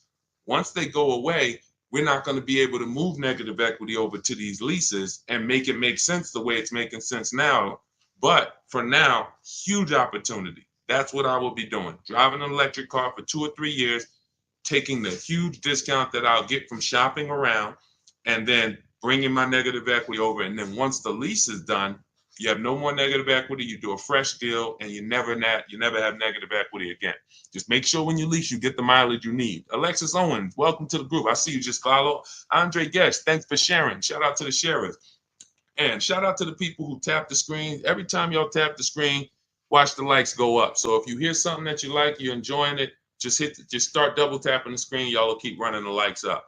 So keep typing your questions in. We're live. Dolan, can you bring some of these questions? I don't know if you had time yet to get some of these questions we got on TikTok. Jason Davis, good to see you. Moni Love. Yes, I actually told Moni Love. She asked, do I provide broker services? I don't do broker services. I do something, in my opinion, we do it better, because a broker still is going to shop, and you're never going to know what their best deal really is. Brokers make a lot of money. I'm in New Jersey, where there's a lot of brokers. There's a lot of brokers in New York, and brokers make a lot of money, and they basically do it based on trust. If I have your trust and I got the ability to control your entire car deal from start to finish, I have the ability to control where you buy your car from, returning your old lease, could be equity in that. I'm controlling all your money, and I'm controlling it based on a trust system. Then I have, and the thing that's better about being a broker, which is why really, you know who becomes brokers? Car salesmen who get tired of small commissions. Because car salesmen, when we're selling cars, we're getting probably on average 20% of the profit. And if the profit is $3,000, if the profit's $10,000 and we bring home $2,000, okay, that's cool. But brokers, all right, if the profit's $10,000, I could bring home $5,000. I'll split it, because the dealerships look at a broker as another dealer. So that's who usually becomes brokers. People who look and say, man, I'd rather make 2-3 times the money on each car, because I'm my own dealership. So what we do is we work with people and show you how to get all your numbers yourself, show you how to get the market reports yourself. If you use what's in my digital book, Moni, you could become your own broker, because no one actually shops cars the way we do. We do market assessments. So when we're leasing a car, we reach out to 25 dealers online. We never have to talk to them, and we get 5 offers, at least 5, sometimes 7, sometimes 10. New cars, we reach out to 25 dealers online using scripts, email scripts that I wrote. They're already wrote. You don't have to think about them. They're already written out. And then we get 5 offers. And then for a used car, we shop the market. We assess the market from the low side to the high side. We narrow down used cars based on title record, service history, accident history. We verify there's no bogus fees that they're going to try to charge us. Who's done that? You go to the dealership thinking you're going to get one price, and then they hit you with these other fees. This is what you do to avoid these things. We have to have a process for this.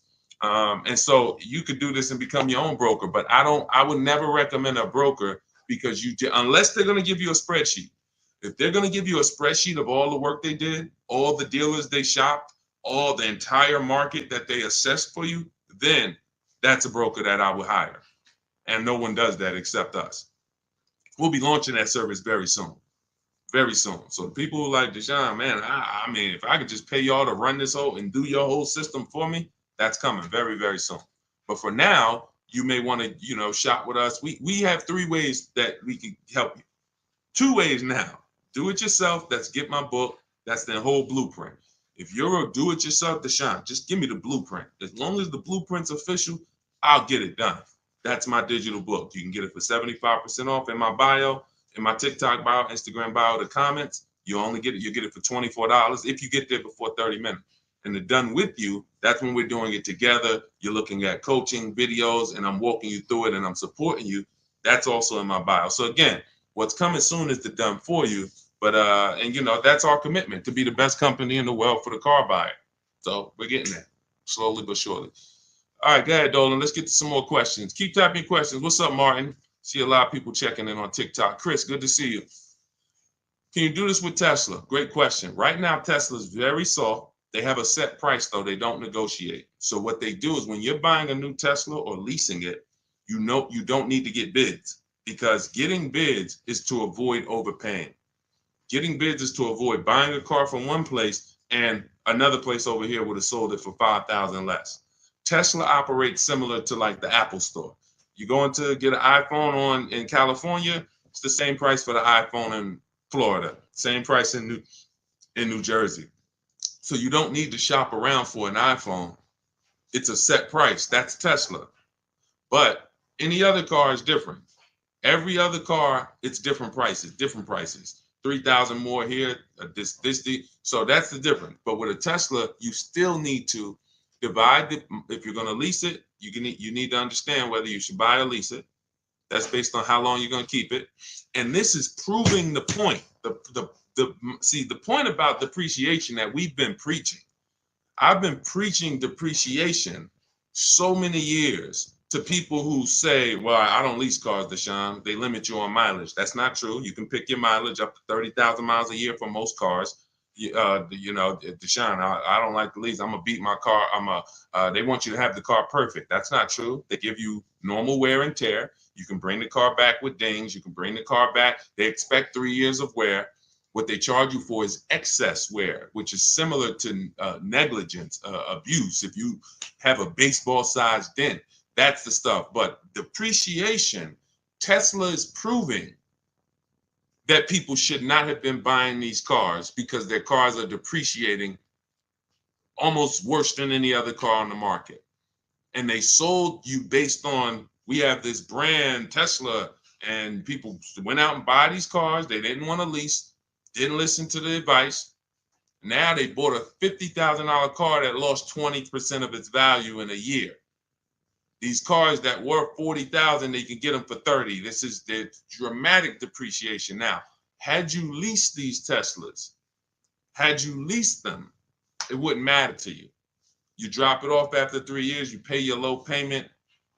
See, leasing protects you against depreciation. Car values drop through the floor, no problem.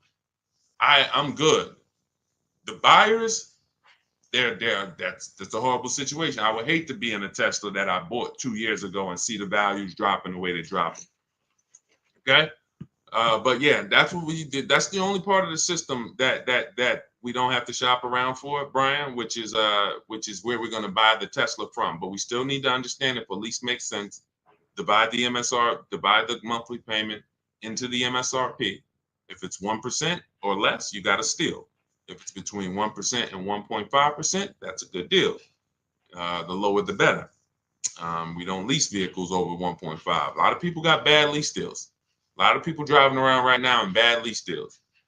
They put a ton of money down. Their payments are way too high. I'll give you an example. Look. I'll give you an example. Look at Raphael. $45,000 Jeep Grand Cherokee, $549 a month, no money down. $45,000 Jeep Grand Cherokee, no money down, $549 a month. That's great value. India. Look, she got a Hyundai Elantra, limited, with the leather and everything, $365 a month, no money down. That's a below market lease. A lot of people, their problem, they got a couple things going wrong with them with leasing.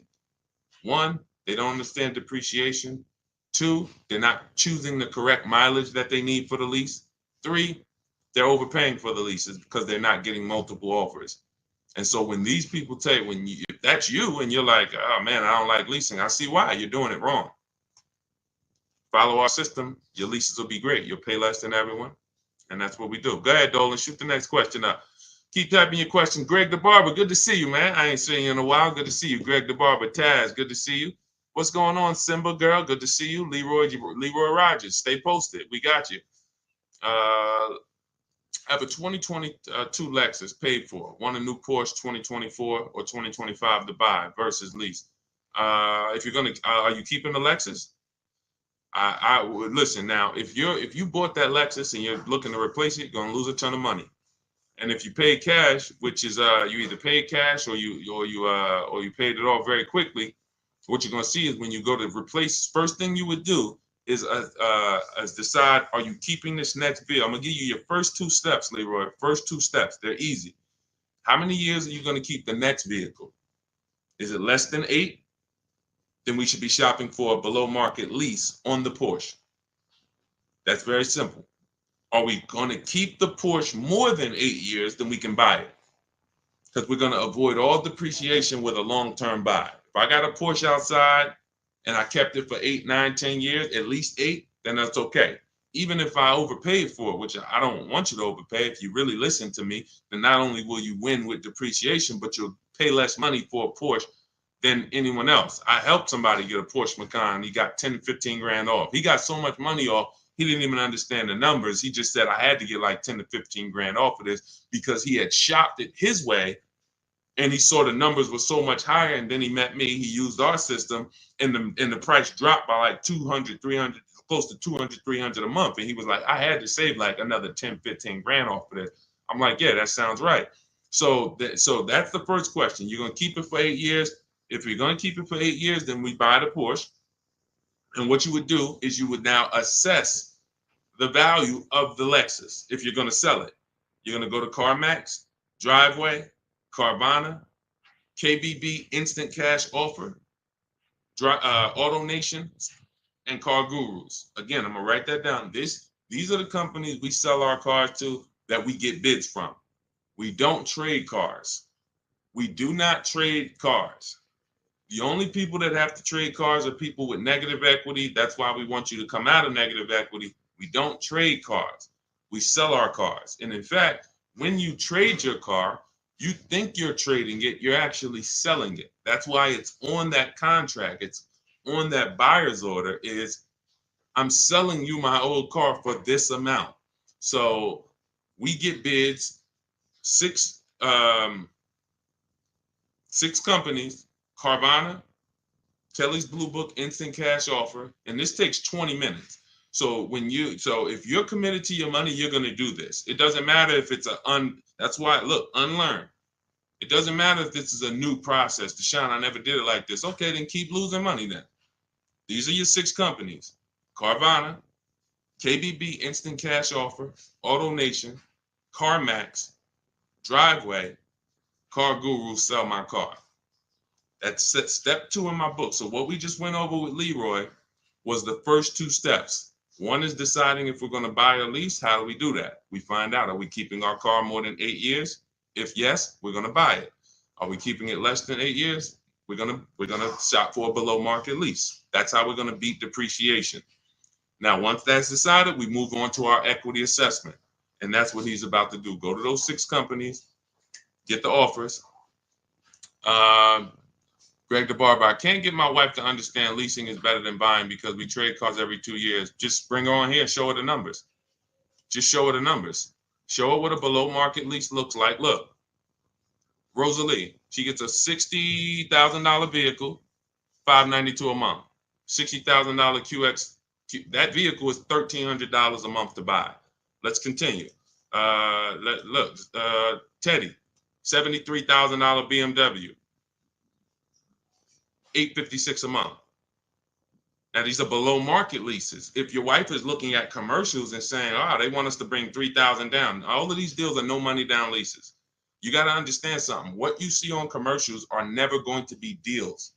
A deal is when a dealer doesn't want to make it, but they have to. They decide, I have to make it, I need the number, whatever. That's a deal. A deal is not a commercial that's seen by 10,000 people that come on in and get these prices. So look at Sabrina, $65,000 vehicle, $579 a month. So below market leases, how do you get them? Multiple offers. I have the best system, in my opinion, and a lot of people's opinion, for doing this because we do it from home. The Cars from Home system is the best system for getting multiple offers from home. So you can get your book. My new digital book is called Cars from Home, 7 Steps to Saving Time, Money, and Avoiding Dealerships. And you'll have the entire blueprint on getting below market leases, purchases, new cars, used cars. And you can get it for 75% off as part of my welcome offer. It's normally a $97 book. It's worth every penny. You can Google it. You can see it's 5-star rated. But as part of my welcome offer, you can get it for 75% off for 30 minutes only. In my TikTok bio, my Instagram bio, the Facebook comments, or the YouTube comments. But you got to get there before 30 minutes is up. It's numbers. It's numbers. See, numbers shock people out of emotion. Me talking to you about why leasing makes sense, that's not enough to break the programming of people who programmed you not to lease. That's why I go right to the numbers. Now, yes, I'll explain depreciation, what's making these numbers so low, what the risks are taking of not leasing, and then the car depreciates and now you lost money because if you were going to sell a car for a certain amount and it depreciated 10,000 because you put a lot more miles on it, then your car is worth a lot less, you lost money. So I could talk to you about that, but bigger than anything is, hey, let me show you these lease payments on below market leases. That's what got me. When I was in GM, my manager said, hey, D, you want I was like, hey, I need a car. He was like, hey, you know anything about leasing? I was already selling cars and I really didn't understand leasing. And he helped me at 22 years old get my first lease. It was a $20,000 car, $256 a month. I had friends that had brand new cars. They were paying double. And mind you, these weren't fancy. These were These were Honda Civics, Toyota Corollas. They were paying $500 a month. I'm paying $256 a month for a similar price car. I never got in trouble. I got the mileage I needed. Drove 12,000 miles a year at the time. I needed that. One lease, I drove 15,000 because we were doing more miles. I bumped it to 15,000 a year. Leasing is a numbers thing. We drive off the lot in the same exact car. Your payment's double mine. You lost. Now, in the long run, if you keep the car, pay it off, and keep it for 8, 9, 10 years, then you didn't lose.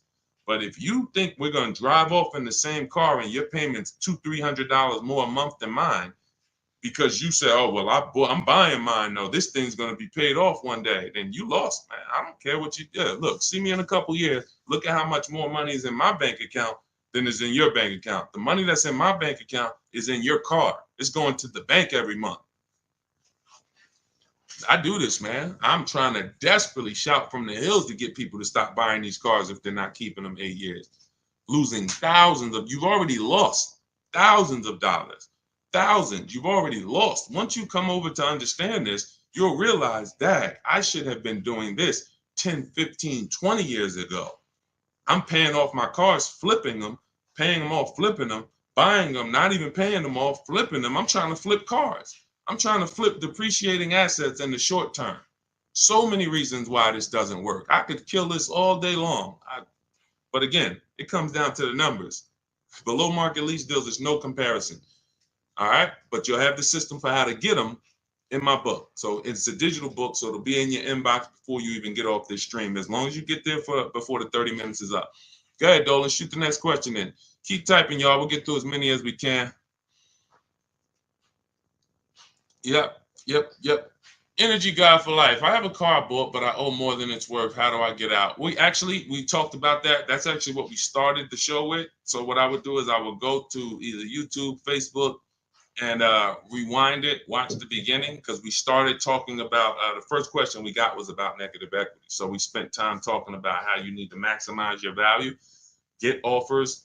I don't want to go over it again because there are people on here who is anybody who needs to hear about negative equity? Type of 1 if you need to hear about negative equity. We might hit on it again. But there's a lot of people on here that were on here earlier that they heard about it maybe 20 minutes ago. But we'll see. If a lot of people end up saying they want the question, then we'll come back. But again, I don't like to spend 10 minutes or 7 minutes answering the question and then another 20 minutes down the road I answer the same question. All right, go ahead. Let's go, Dolan. Bring the next one up. Let's go. Do you have your book in hard copy? No, it wouldn't be available in hard copy because it wouldn't be good to do in hard copy. Websites change rapidly. Vroom, we used to get bids from. Vroom bought a lot of our cars. They were in the bidding process when we sold our cars to them. They were in our equity assessment process. And when we shop for used cars, we use a process I call the multiple marketplace strategy. They were in our multiple marketplace strategy. They go out of business. If you were using a hard copy of my book, you not only have to get another copy, you be going on websites that no longer exist. And that just wouldn't be an ideal experience. Thank you, Bridget. That wouldn't be an ideal experience. Another thing about the digital book is we get to actually link you to scripts. This is an online process. So if you're not comfortable with a digital book, this may not be for you. I'm just being honest with you. This is not for everyone. You need to be able to copy and paste, email. Like, this book wouldn't be for my dad. That's just real. My dad wasn't really comfortable with copy and pasting and sending emails because he doesn't need to do it for his daily life. He can send an email. It's just going to take him a couple. So when we're using our system, we're doing a lot of copying and pasting, opening up websites. So it wouldn't make sense to have a physical book there because I have scripts that we use. I have online calculators that we use that I invented. There's 5 calculators in the book that I actually invented, wrote the code for. You can't get them on Google. So these are all some of the reasons why it could never be a print book. It wouldn't make sense. And there's a lot more in there. All right, there's 7 paths. A lease path, but a lease path with with a third-party equity assessment, a used car path, paying car path. You know, we have links that warp you to keep you on track. If you were reading a physical book, it just wouldn't work. That book is uniquely written as a digital book for a reason. It's not like I wrote an ebook because, hey, I didn't want to put out a physical book. It would be simple. It's much more simple. But this is a complex. We needed the links and to be able to, certain parts you get to in the book, and I say, hey, click here if you want to watch a video on this subject. And you're like, whoa, okay. Oh, it's a video. I can understand this. Couldn't do that with a physical book. So if you want to get your copy of Car From Home, my new digital book, you can get it for 75% off as part of my welcome offer in my TikTok bio, my Instagram bio, the YouTube comments, or the Facebook comments. It's normally $97, worth every penny, but it's part of my welcome offer. You get there before 30 minutes. You got 30 minutes to get the 75% off. You get yours for $24. Make sure when you get your book, you screenshot the thank you page. Right after you pay, the book is on that page. As soon as you pay, it says access your book below. It also says I'm emailing you a copy. It also gives you my support team's email in case you don't get your book. Because a lot of people type their email wrong. Just reach out to my support team. They'll get you the book. But you have a copy of it as soon as you pay right there in that link. And keep that link. All right, go ahead, Dolan. All right, what is going on? I see you, Greg the Barber. We'll get that one in. What's up, Jackie Cox? Good to see you. We just bought a 24 Jeep Grand Cherokee. We traded my truck, wasn't upside down. Now we got a $900 payment. If you traded your truck, how long did you have the old truck, Greg? What year was the old truck that you traded? You just bought a 2024 Jeep Grand Cherokee. What year was the old vehicle that you traded? What year was the old vehicle? Let me know because I can see your comments. So let me know what year was the old vehicle that you traded in. Just type the year because I don't want, I like to keep the show moving forward fast. So type. All right, it's 2019. That means, so if you didn't have negative equity, that means you just paid off that vehicle, or you put a good amount of money down, and then you traded it off literally as soon as you paid it off. Just depreciation alone. Let me give you an idea. Depreciation alone. This is that 2019 Nissan. What happens is you bought it here. The depreciation on that vehicle over 5 years is like this.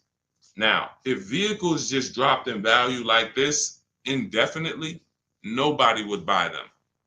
No one would buy them because people would be like, why would I ever buy something that is a sliding board of losing thousands of dollars in value? You notice when you buy a vehicle one day, let's just say that you buy a $40,000 vehicle today, what is it worth tomorrow? Let's just say not even a year down the road, a $40,000 vehicle, you buy it today, what is it worth tomorrow? The day after you buy it, throw some numbers out. And I want to give Greg an example of why he needs to be leasing. And if he wants to you're losing thousands of dollars. It's not even a question, but I want to help you through this because again, this is not your fault. It's bad programs. People speak very, very loud about not leasing and they sound convincing. They never talk numbers though. That's the clue that they don't know what they're talking about. They never talk numbers. Okay. So a day later, they say you lose 15, 20%. Not that much, Nicole.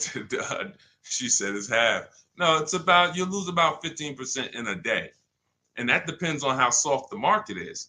If this was a vehicle that you could have got 15 grand off on, but you paid close to list price or list price, then you will lose 20 grand because you didn't know what the market was. Give you an example. Milligan, Milligan just got $27,000 off her Mercedes. $27,000 off. And I got to show this stuff because people wouldn't believe it if I didn't show it. Milligan got 20. No, that's Melissa. Milligan got 27,000 off. If you zoom in on that Mercedes, it's a Mercedes EQE, $79,000. She got it for like 53,000. Now, had she bought this car, let's just say it's 79,000. Let's call it 80, just for easy math. Let's say she got it for 5,000 off. You know, she thinks, hey, I'm getting a Mercedes, 5,000 off. That sounds good. If she went back the next day and said, well, I need to give this back to you, I can't afford it, or whatever, any reason, they're probably only going to give her 50,000 at best for it because they know the market on it. You overpaid for it. It doesn't matter. Like, this vehicle, you overpaid for. So although you paid 75, the vehicle, really, the new market was only like 50, in the 50s. So she would lose $20,000. She would lose, $20,000 on that purchase. It's very dangerous to not shop the new market for a vehicle because you don't know how soft the vehicle is. So we call a vehicle that needs a big discounts to sell it. And some dealers are taking off 17 grand, 15 grand. They got big rebates. That's a soft vehicle. It's a very soft market. Very dangerous to buy these cars without shopping the market because you're going to lose. But let's get back to Greg.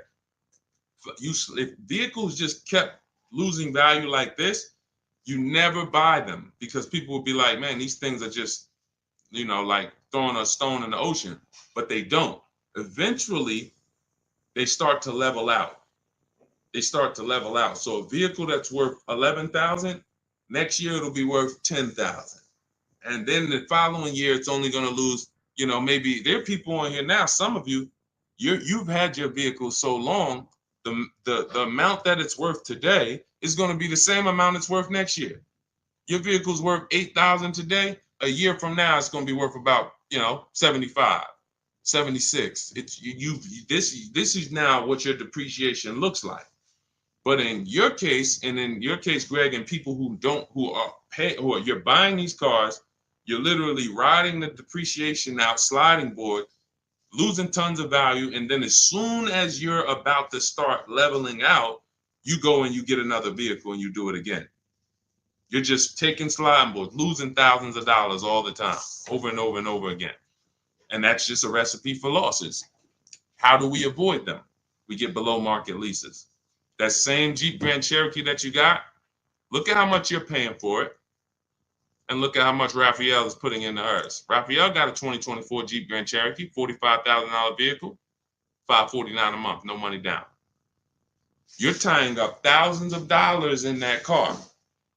Thousands. Raphael is driving the exact same vehicle as you, $549 a month. Zafrina, you got a couple people on here got Jeep Grand Cherokees.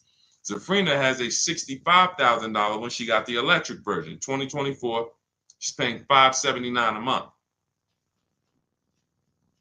You bought this car, 65 grand. If you put no money down, you're paying $1,100-1,200 a month.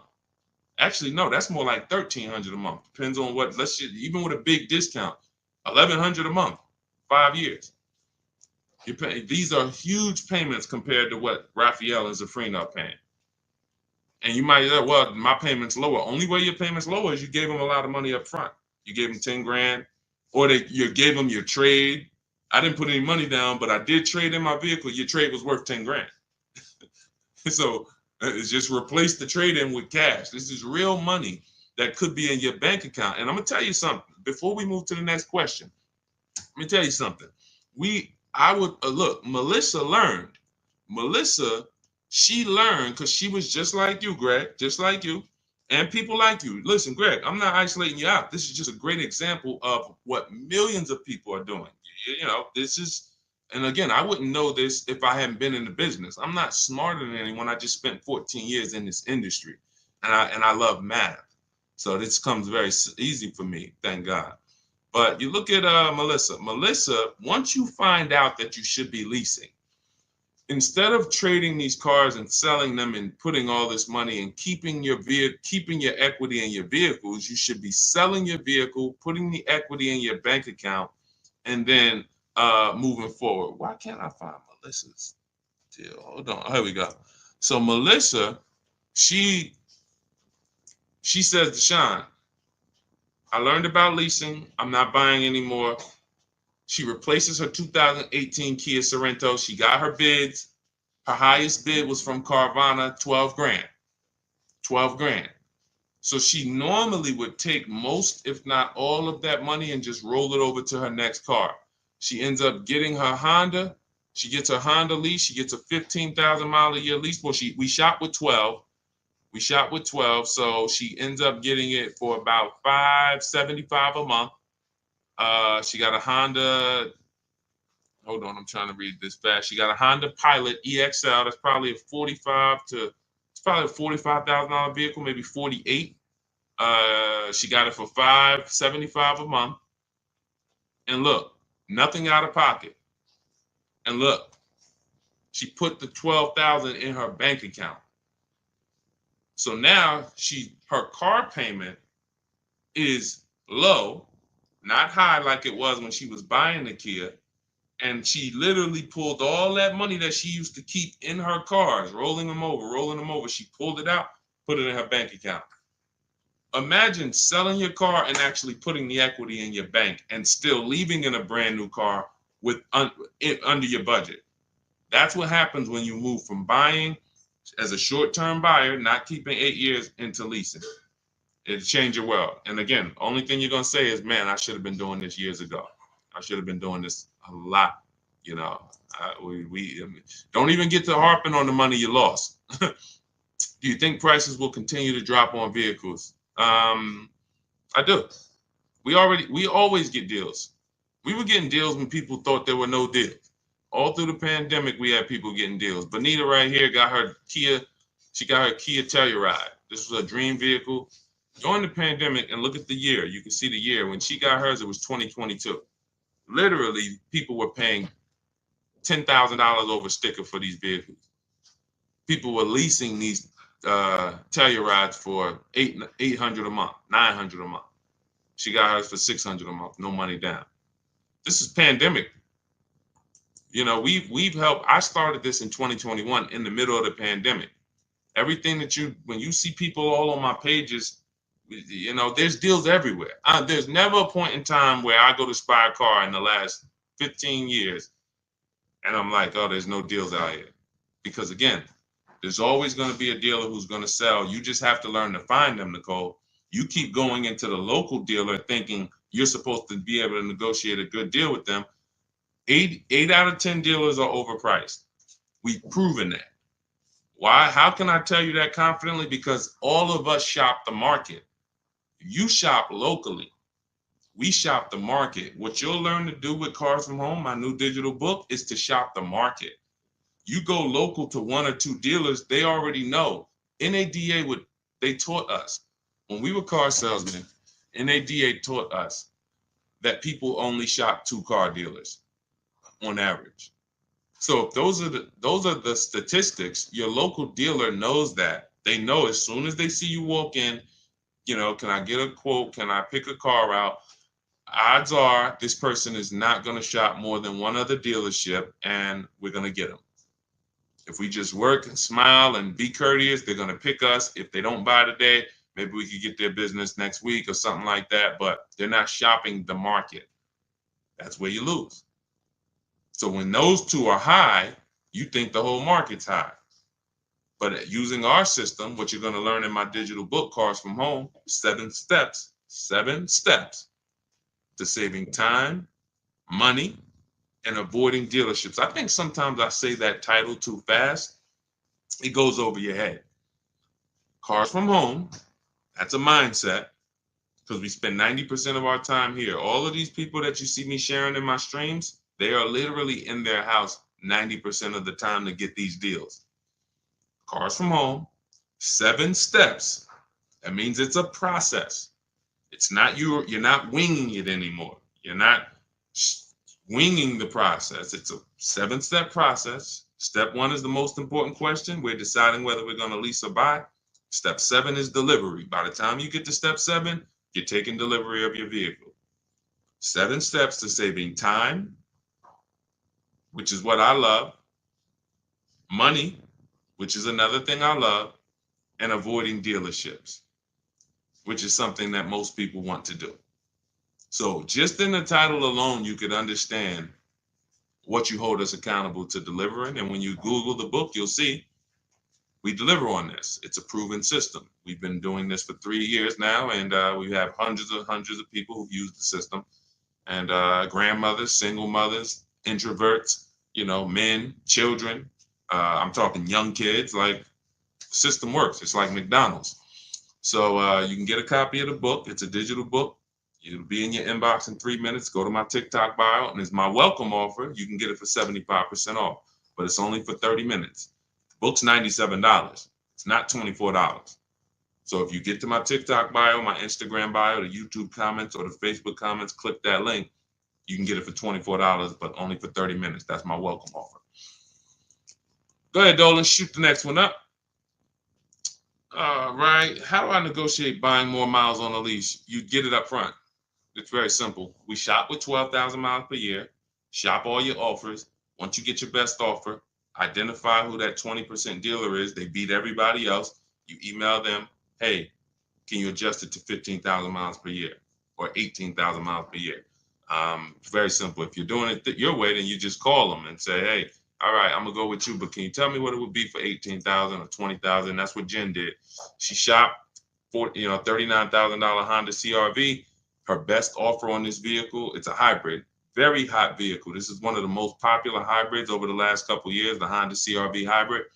$39,000 vehicle. Her best offer was $512 a month, no money down, 12,000 miles per year. She adjusted it to 18,000 miles a year. Payment went to $563. Then she signed her deal. So $512 a month, bumped it up to $563. So for $50 more, she's driving as much as she needs, 18,000 miles a year. She's going to bring this vehicle back to them in 3 years. It's going to have roughly 54,000 miles on it. She's going to get something else. That's how you get your miles. It's built in. You're customizing your lease. In the beginning, we customize our leases. The dealers are giving you what you ask them for. You say, work me out a lease deal. All right, I'll do it. Give me a lease quote. I'll do it. In my book, we have a template. This is how you give me your lease quote. 12,000 miles per year, first month's payment only, taxes and fees in the payment. This is what I do for a living. Some of you can't even get deals because you don't realize you're trying to shop online and you don't realize the reason you can't get your prices is because you're not giving dealers what they need to actually even give you the prices. Dealers need to know your zip code to factor in the taxes. But you like, oh, why are they asking for this? Dealers need to know what you do for a living. See if you qualify for any rebates. Dealers need to know what when your deadline is. That's why we have templates that you fill in, email them. Because as a former car salesman, I know what dealers need to give you quotes. That's why it's written out for you. But again, if you want to do it your way, call around and just I would only speak to sales managers. I would only speak to sales managers. If you want to do it your way, I don't care how you get multiple offers. I just know my way is easier because you don't have to talk to people. If you have to talk to people, then you need to be a good talker and you need to know what you're going to say. My way, you don't need to know what you're going to say. I'm telling you what you're going to type. Go ahead, Dolan. Do you think the banks will ever get rid of the points that they pay to dealerships?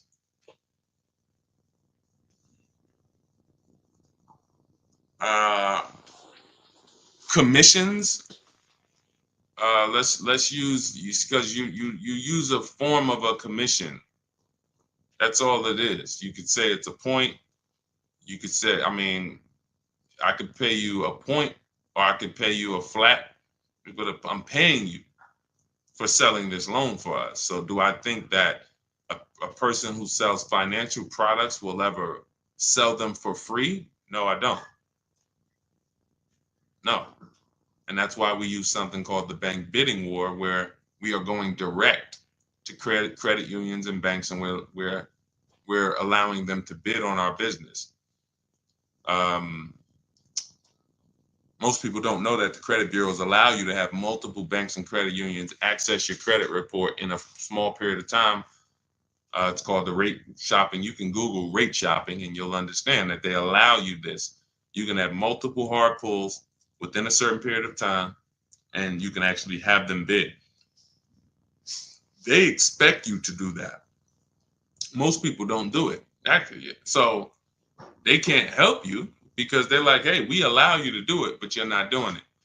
You're letting the dealer run you out to multiple banks and credit unions. But if you Google rate shopping, what it says is if you can have multiple banks and credit unions access your credit with the hard pull, and at the end of that period, it's going to weigh on your credit like one hard pull. So at the end, if one hard pull would have dropped your score 10 points, you could have 15 banks and credit unions run your credit, and it's going to drop at the same 10 points.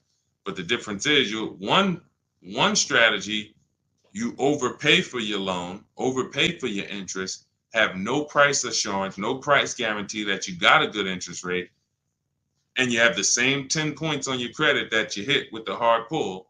The other strategy, you have the best rate, lowest rate in the market. You guarantee it because you have 15 people access your credit and make bids and make offers, and it's the same 10 points hard pull. This is called the bank bidding war. We created this. You can actually, again, when you get my book, I haven't combined this into the book, but when you get the book, you actually get the bank bidding war blueprint for those of you who are going to be financing and getting a loan. So this is everything we talked about in this stream is in my new digital book, Cars from Home, 7 Steps to Saving Time, Money, and Avoiding Dealerships. You can grab your copy for 75% off as part of my welcome offer, but it's only for 30 minutes. You won't pay the normal $97 price. You get it for $24 as long as you get there before 30 minutes. Get to my TikTok bio, my Instagram bio, the Facebook comments, or the YouTube comments. Click that link and then click Get Book 75% off, and you'll have it in your inbox. Make sure you screenshot the thank you page because the book is on that page. I also email you a copy. And just in case you don't get your copy in 5 minutes, you'll have my support team's email. So screenshot that page. But I wanna. There's something I just wanted to say. Hold on. Let's see if it comes back. Yeah, I don't know. It slipped my mind. But listen, this is the. I mean, I take this serious, and the only people who really win, everyone who I showed you, and we could spend. Maybe I'll do it one day. I might spend one stream and just spend an hour just going over 50, 60, 70 people's deals that have used our system. After that, it'll start to get old because you're going to be like, okay, wow, these are starting to look the same. Yeah, they're all good. And then you realize that this is not complex. We're not building rocket ships. All we're doing is we have the best system for making people compete for our business in the auto industry. That's it. That's our claim to fame. Now, I also teach you about leasing versus buying and financial boundaries that no one else is really teaching about. But when it comes to getting the deal, when it comes to how are we getting the prices we're getting easily in 90 minutes and 2 hours from home, it's just we have the best system for making people compete. Amazon has one of the best systems for making sellers compete for your business. That's why they do well. Competition is what drives down prices. Competition is what allows you to make great decisions quickly. So that's what you're going to get in Cars from Home. Got my copy. I'm going to start shopping your way. Energy God for life. Listen, God bless you. Use it and trust the process. Do not overthink. Here's what I said. Bring your goal. All you want to have is your goal. Forget your strategy. Forget everything of every strategy, every tactic you might have thought worked for you with car buying and shopping and leasing. Just forget it. Just bring your goal. Yeah, I want this Lexus truck. Yeah, I want this. Bring your goal, trust our process. Success is guaranteed. All right. And just stay on the steps. It's a step-by-step process. All right. God bless. I'll see y'all on the next stream. Enjoy the rest of the day, the rest of the evening. See you soon.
Welcome to Car Shopping Questions and Answers. If you are car shopping now or you will be in the next 6 months, I want you to type me in the comments.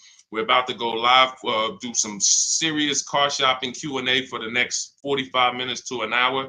So you can start typing your questions, as many questions as I can get to in an hour. We'll get through them. And what you often will see that someone else is going to ask the same question you have. So a lot of times you'll actually, even if you can't get your question into the stream, because usually by the time we get 20, 30 minutes in, we got lots of questions and we don't always get to them all. But usually someone else will literally ask the same question that you have. So, so we can start talking. I'm just sharing this to Facebook now. This entire stream is sponsored by my new digital book. It's called Cars from Home. 7 Steps to Saving Time, Money, and Avoiding Dealerships. You can get a copy for 75% off for the next 30 minutes in my TikTok bio, my YouTube, in my TikTok bio, my Instagram bio, the YouTube comments, or the Facebook comments. And the book's normally $97. Everything we'll be going over today will be out of that book. Every answer that I give you is out of that book. So if you want the entire blueprint and you don't want to remember the things that we're about to go over, you grab the book. And obviously, everything we're about to go over, we wouldn't be able to cover everything that's in the book. There's like 100 questions that'll be answered in that book. So let me just share this to Facebook, and we'll get started with the first question that we got from TikTok. So type your questions in as fast as possible, and type your questions in one shot. Don't do like a part 1, part 2, and because then Dolan can't bring them into the stream. Okay, Dolan, let's get going. Let's throw off the first question, please. Nora, I'm upside down on my vehicle. How do I get out or pay off early? There's 2 ways to deal with negative equity. One of them is easier. It depends on the resources you have. So you have the option to pay the difference, which means you are actually going to say my highest offer for my car is $18,000, but I owe $20,000. That means I have $2,000 of negative equity. I'm going to pay that off. That way I can go and do a clean transaction for my next car. I don't have baggage going into my next car.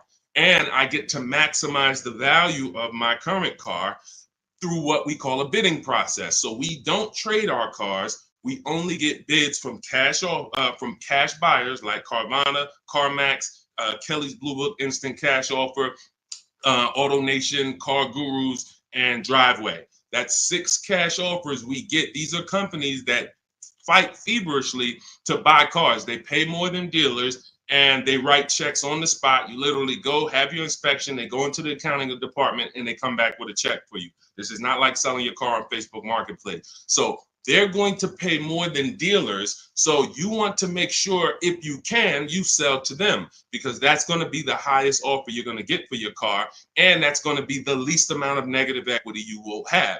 If you can't pay the difference, then you must trade. And trading is a curse word here, because you never get what your asset is worth trading. If I wanted to trade this phone, I'm not going to get as much as I would get putting it on the open market and getting prices and offers for it. So trading is a last resort. What happens is, if you can't pay the difference, you now will go shop for your new car, find the dealer willing to sell you the car at the lowest price, and then you would ask that used car manager to value your car. I do not recommend you go into the dealer and let them just mix the deals together.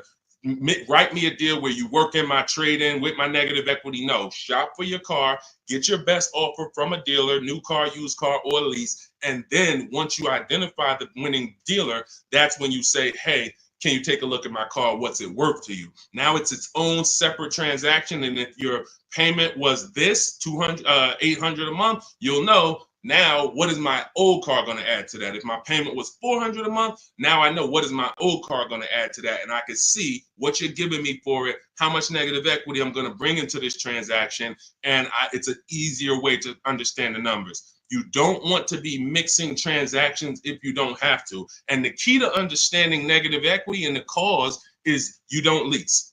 That is the cause. The only way you're having negative equity is you continue to buy cars, but you're not a long-term person. You trade them in or replace them before the loan is paid off, and someone taught you not to lease. So you're going to continue to be in this repetitive cycle because you don't lease. There are emergency situations where you need to switch cars, but if you're not keeping your cars 8 years, this is rule number 1 in my book. You should be shopping for below market lease deals, not for purchases. So that's your 2 options. Decide which one you can do, and then you make your move. Now, and also keep in mind, you have loan to value ratios when you have to transfer. The bank's only going to approve about 20% of what the actual new car price is. So whatever car you're buying, if you're buying a $30,000 car, the bank's only going to approve 20% more than that. They're not going to allow you to slap $10,000 on a $15,000 car, because they're only, they have loan to value ratios. So what you want to do, if you have a large amount of negative equity, you want to shop for cars, and you want to shop for cars that you can get big discounts off of. There's certain cars that have rebates. They're not listed. But in my system, what I do is I teach you how to get bids on cars. We have some people, I'll show you people who've gotten $15,000, $20,000, $30,000, $27,000 off. I'm not going to exaggerate. The biggest discount we've helped someone get using our strategies is Milligan on her Mercedes-Benz. She got $73,000 EQE, and she paid $51,000 for it, 54.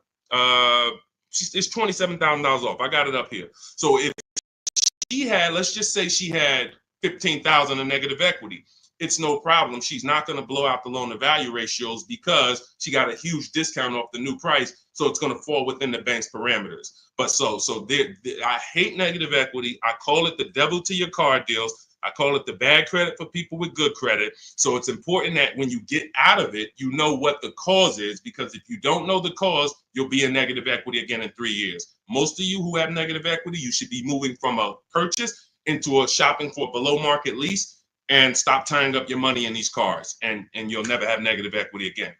8 long-term people who keep their cars 8+ years, you never have negative equity. See, that's, there's a reason for that. I'm keeping my car, I'm paying it off, I'm beating depreciation, I'm getting all the money out of my car. Short-term people should not be buying their cars. Go ahead, Dolan.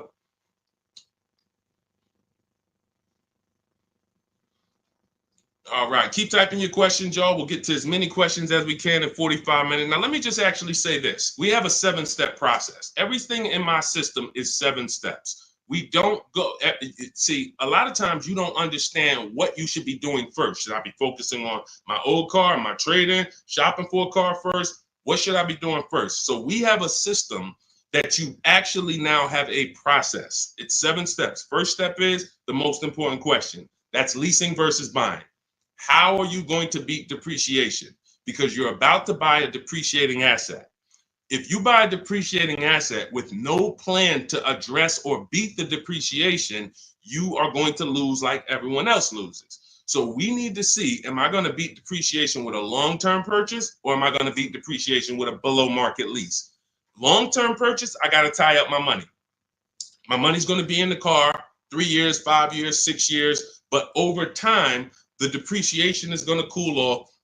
I'm going to have a vehicle that doesn't depreciate much. Who has a vehicle that they've had for more than 10 years?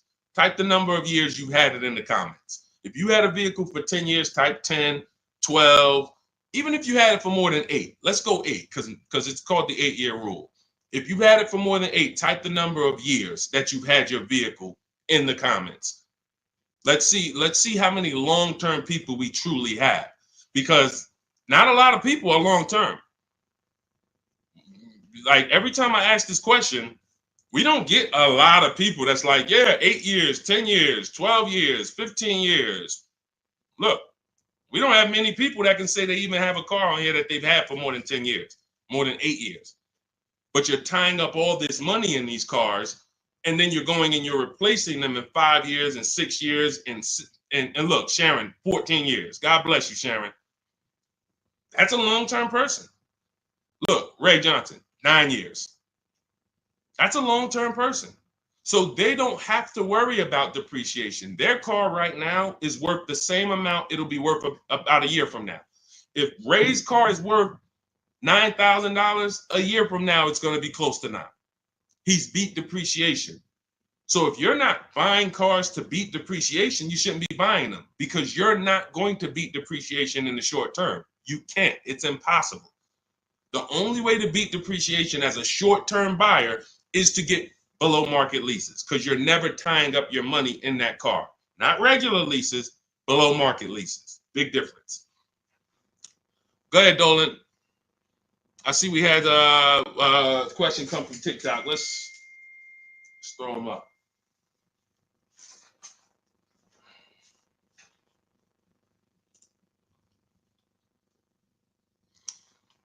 Okay, what about a fun car? I'm planning to keep my brand new car for 5 years. My previous car was a lease and traded it in since I had positive equity. That you're going to lose. Keeping a car for 5 years, a brand new car for 5 years, you're going to lose. And I'm going to show you how big you're going to lose by doing this. You can't keep a car for 5 years. If you're telling me you plan to keep a brand new car for 5 years and then replace it, this is the depreciation curve. This is the depreciation curve. You're going on a sliding board. Whatever you paid for this car, let's say you paid $35,000. In 5 years, that car is going to be worth $17,000, maybe $15,000, depending on how much you drive. You're literally going down a sliding board, and then you're going down another sliding board when you get your next car. You're wrapping up money in these cars. Now, when we look at somebody like Ray, who kept his car for 9 years, his depreciation curve doesn't look like yours. It looks like this. See, this is what it looks like when you first buy the car. You're losing value every single day. You're losing thousands of dollars in value on a yearly basis. So when you go and say, all right, I'm going to just go buy this car, tie this up. Let me show you why you can't do that compared to someone who's leasing. You're going to spend thousands of dollars more. So you take somebody who got a below market lease like Zafrina. No, that's too. Let's use Zafrina. She gets a $65,000 vehicle. She's paying $579 a month. $65,000 vehicle, $579 a month. That's what we call a 1% lease or below. When you have your lease payment is 1% of the MSRP or less, that means that's a 1% lease or lower. She has a 0.88% lease. Now, she's not over the next 3 years. She's going to invest in this car, $579 times 36. She's going to invest $20,000 to drive a $65,000 car. Now, if somebody bought this $65,000 car, what's their payment? Every $5,000, remember this rule, is about $100 a month on a 5-year loan. Remember that rule.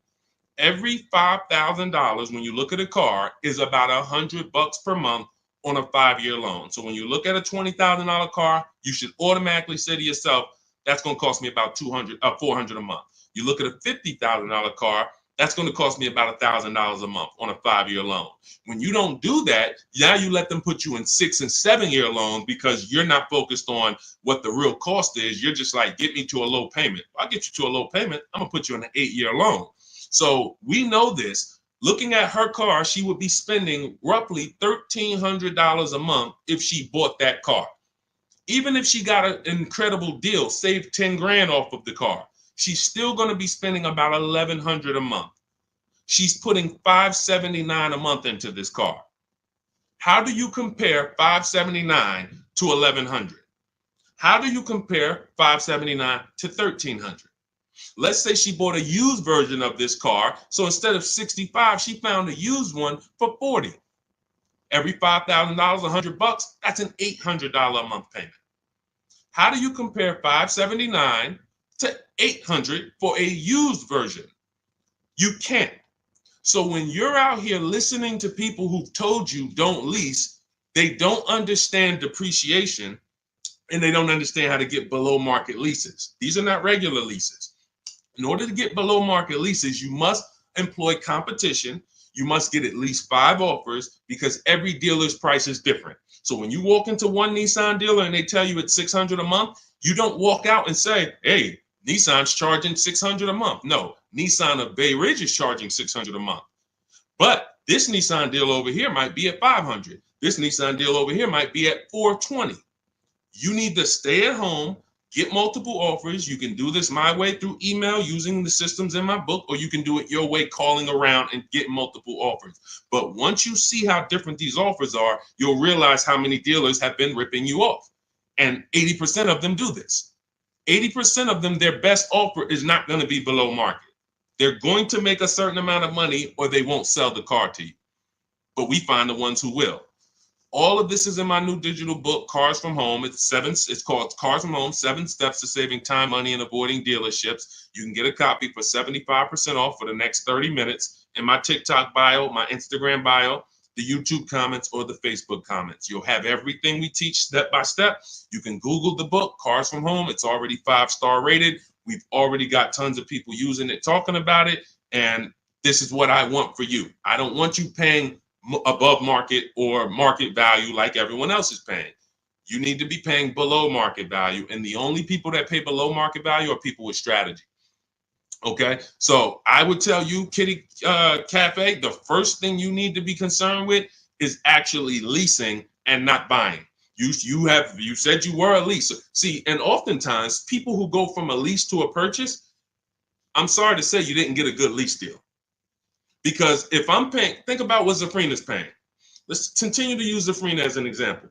If Zafrina's paying $579 a month for a $65,000 car, $579 a month only gets her about $28,000. Let's call it $30,000 on a loan. So for her to go and get the same $579 payment, she's going to only have about $30,000 to spend on a car. If she goes with a 6-year loan, maybe she can get like a $33,000, $34,000 car. That's it. That's her loan. So she's going to have a hard time going from a $65,000 vehicle to a $35,000 vehicle. Most likely she's going to get something used. It's going to be older, and she's going to be like, wow, I'll just keep leasing. But if she was paying what other people are paying for this same Jeep, which is probably, I would say a lot of people for the same Jeep would probably be paying about $800, maybe $900. People with no strategy, they're probably paying $900 a month to drive this $65,000 car. It's easy to justify. So they're paying $800-900 a month. Then yeah, she might say, well, maybe I'll just buy something because I'm paying almost $1,000 a month to lease. But that's the difference between a below market lease and an average lease. There's a big difference. All right. Go ahead, Dolan. Next question. The leasing versus buying thing is really, really what's hurting a lot of you. The leasing versus buying thing and the not getting below market leases. There's so many bad things about what's been out here with leases. It's horrific. I spend every day putting out information trying to dispel this. But I realize there is so many voices that have told you guys things. But here's the thing. I talk numbers. And I show numbers. If you pay attention, the people who tell you about leasing never talk numbers. They never show you numbers. All they do is rent. Leasing is renting. Leasing limits you. You limit, they pick your mileage. You pick the mileage. It's so much bad information. But I've been leasing since I'm 22 in the car business. Got my first lease, Pontiac G6. $20,000 vehicle. I was paying $256 a month for it. Meanwhile, I had a friend, they're paying almost $500 for a Toyota Corolla. We both got a car for about the same time. They're paying $500. I'm paying $256. I'm seeing what they're going through with their car breaking down, getting older, because they kept the car for a while, getting older, and now I'm on my second car, paying a low payment. And as a young person, you don't want a $500 payment. I didn't need a $500 payment when I was 22. Just had my daughter. I needed that $256 payment. They had just had a family too, but they got to come up with $500 a month to drive about the same price car. The Corolla and the Pontiac G6 at that time were about the same price. You can't justify to me in any way that makes more financial sense. There's nothing you can say to me unless that person's going to keep the car, pay it off, and then keep the Corolla forever. If you're going to keep the Corolla for 10 years and then you pass it down to your daughter or your son, it's their first car, and now you just got an extra car, that's a different story. You shouldn't be leasing if you're that person. But if you're a 5-year, 6-year owner, 7-year owner, and you're just paying these high payments, you pay your cars off, and then you go back into another finance, you're just overpaying. You're throwing thousands of dollars out in the garbage, and there's no way around it. You put me against anybody You put me on the stage with Dave Ramsey himself, the guy who has programmed thousands of people never to lease cars, and you give me 15 minutes. I don't need 2 hours with Dave. I don't need to debate you for 2 hours, Dave. We're not talking about investing in mutual funds. You do a great job there. We're talking about the financial aspects of below market leases. Let me show you what a below market lease looks like. Let's consider what a person who buys their car is going to pay versus the person who gets a below market lease. Let's look at the resale values of this person who buys their car when they go to trade that car in, what they're going to get back. And let's look at the net money they have lost compared to the person who got the below market leases. I will prove it to you in 10 to 15 minutes. And are you willing to tell your millions of people that you have programmed incorrectly because you know nothing about buying cars? You have programmed people based on you being a financial advisor, not a car person. You haven't seen thousands of car transactions to be able to say what you're saying. I've been involved with credit. Credit's a big part of what I do over the last 15 years. I don't teach it. Why? It's not my expertise. It's not my lane. It's easy for me to say, hey, I got a lot of people need to know about credit. Let me just start giving y'all some credit advice. No, because I respect the people who have learned credit to the T. Dave Ramsey decides I want to teach about cars. That's where he has led millions of people astray. And he has thousands of people investing in cars, short term, losing on resale, getting killed by depreciation. And they're like, well, Dave told me to do this.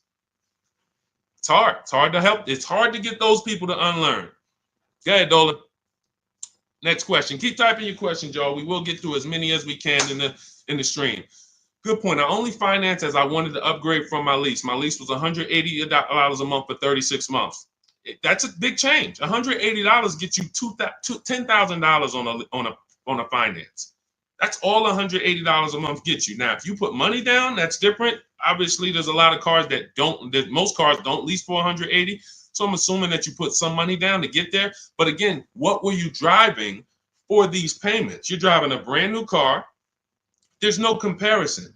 When you're getting below market deals on leases, there's no comparison. Again, let's look at Charles. Charles gets a Palisade, $48,000 vehicle. Some people, and you may own one of these. And if you were honest, you say, Deshone, I own that vehicle. How much is your payment? No money down. Probably $800-900 a month. Probably $1,000 a month. He's paying $597. Some people say, oh, Deshone, don't they limit you on mileage? No, you pick the mileage. Look at Jen. Jen got her Honda CRV. She's paying $512 a month. It's a $40,000 vehicle. That's normally $800 a month to buy on a 5-year loan. She's paying $512 a month, and then she upgraded the mileage from $12,000 to $18,000, and her payment went from $512 to $563. 40 some odd dollars. She gets to drive as much as she wants, as she needs to drive, not as much as she wants to drive, as much as she needs to drive. And the problem that that you may have with leasing is you didn't get the mileage you needed, and then you started blaming the lease. You knew you drove 15,000 miles a year, but instead of getting 15,000 miles a year, you took the 10,000 mile a year option. You looked at the payment for 10,000 because you might have not been getting a below market lease, so the payment was high, and you're like, okay, well, just give me the 10, and then you know you needed 15, so now you're going to pay the penalty based on not the lease's fault, based on you. You could have paid $45 more per month, got every bit of mileage you needed, and then you could have enjoyed your lease hassle-free, dropped it off in 3 years, no problem. So people are blaming the lease for their lack of understanding about how they should. They don't pick the mileage for you on the lease. You pick the mileage. We got people who drive 25,000 miles in lease because they don't want to keep their cars tied up and have that depreciation on a car they own. If they drove 25,000 miles, any high mileage drivers, type HM into the comments. Any high mileage drivers, you drive over 18,000 miles. If you bought your car, tied up that money in that car, and depreciated it with high mileage, that car is going to be worthless in 3 years because you put 75,000 miles on it, and then you come back to replace it, and you have 15 grand of negative equity, and you wonder why. You depreciated the car. Meanwhile, when I was at Hyundai, I had a guy, I worked at Hyundai as a manager for 6 weeks. I had a guy who came in, he was dropping off his lease. I learned something incredible. I said, car had 72,000 miles on it. I said, you leased this? He said, yeah, man, I used to buy. I stopped buying because I would always have negative equity. I only lease now. 25,000 miles a year. I drop it off every 3 years, get me a new one. I'm in sales. I looked at his lease contract and I saw that his payment was less than $200 a month more than what a normal below market lease on that Sonata was. If a normal below market lease was $350, he might have been paying like $550, $525. It wasn't $700. He was paying a couple dollars more, but he could drive 25,000 miles a year, drop that thing off, never have to worry about negative equity. Mileage doesn't stop you from leasing. It's not about how much you drive. It's about how long you're going to keep the car, because a below market lease is how we beat depreciation or long-term ownership. Nothing to do with how much you drive. You pay for the mileage whether you buy or lease. Doesn't matter. Go ahead, Dolan. Keep typing your questions, y'all. We'll get through as many as possible. What's up, Ashley? What's up, Kenyari? What's up, Boss Babe? Ashley, good to see you. But I made my wife lease a brand new electric Equinox, $350 per month, and no sales tax. The $180 was a 2021 Corolla lease before the chip shortage for $3,000 down. Solid. These are the things that you don't want to get away from until you're ready to keep a car long term. If you are leasing and not keeping cars 8 years, keep leasing. Make sure you're getting multiple offers so that you can get these below market leases, so that you're not paying these prices on the commercials that you see with $5,000 down and all of this tax that's not included. We are getting below market leases, and in order to do that, you must get 5 offers, at least 5 offers. Now you get these below market leases, and you keep doing that until you are ready to buy something. Because as Cafe just said, if he's paying $3,000 down, $180 a month, somebody who bought that Corolla is paying $3,000 down, $500 a month, because a Corolla is probably about 25 grand now. So that's a $500 a month payment with their taxes that they're paying when he's paying $180. This is not, look, for a brand new electric Equinox, he's paying $350 a month. This is someone else who knows how to get great lease deals, whether he's negotiating for them or whether he's calling around getting multiple offers. It doesn't matter. He's getting prices that you are not getting. And that's the prices we get. You want to understand that all prices aren't the same. There's below market price, there's market price, there's above market price. Above market is for the people with no strategy. You just walk in and you sign the deal. You might say no one time, and then the next offer you sign it. Market value is for the negotiators who are trying to feel for the bottom. You don't know where the bottom is, but you say, hey, take 2,000 off. We got a deal. Give me invoice price. We got a deal. You're paying market value. You're not getting anything special because there's hidden money, rebates, incentives that you don't know about. There's markups in the lease contracts, in the money factor, money hidden you don't know about. And you'll never know about it until you get multiple bids. But below market price is reserved for the people who are shopping multiple dealers. We do it from home, getting multiple offers, and now you're paying $350 a month for a car that other people are paying $600 a month to own. You cannot justify pulling up in the same car and one of you is paying $350, one of you is paying $600. But the one who's paying $600 says, well, I'm going to own this. But by the time you pay it off, you're just going to turn around and get another car and do it all over again. So you never win, ever. It's a bad way to move. Go ahead, Dolan.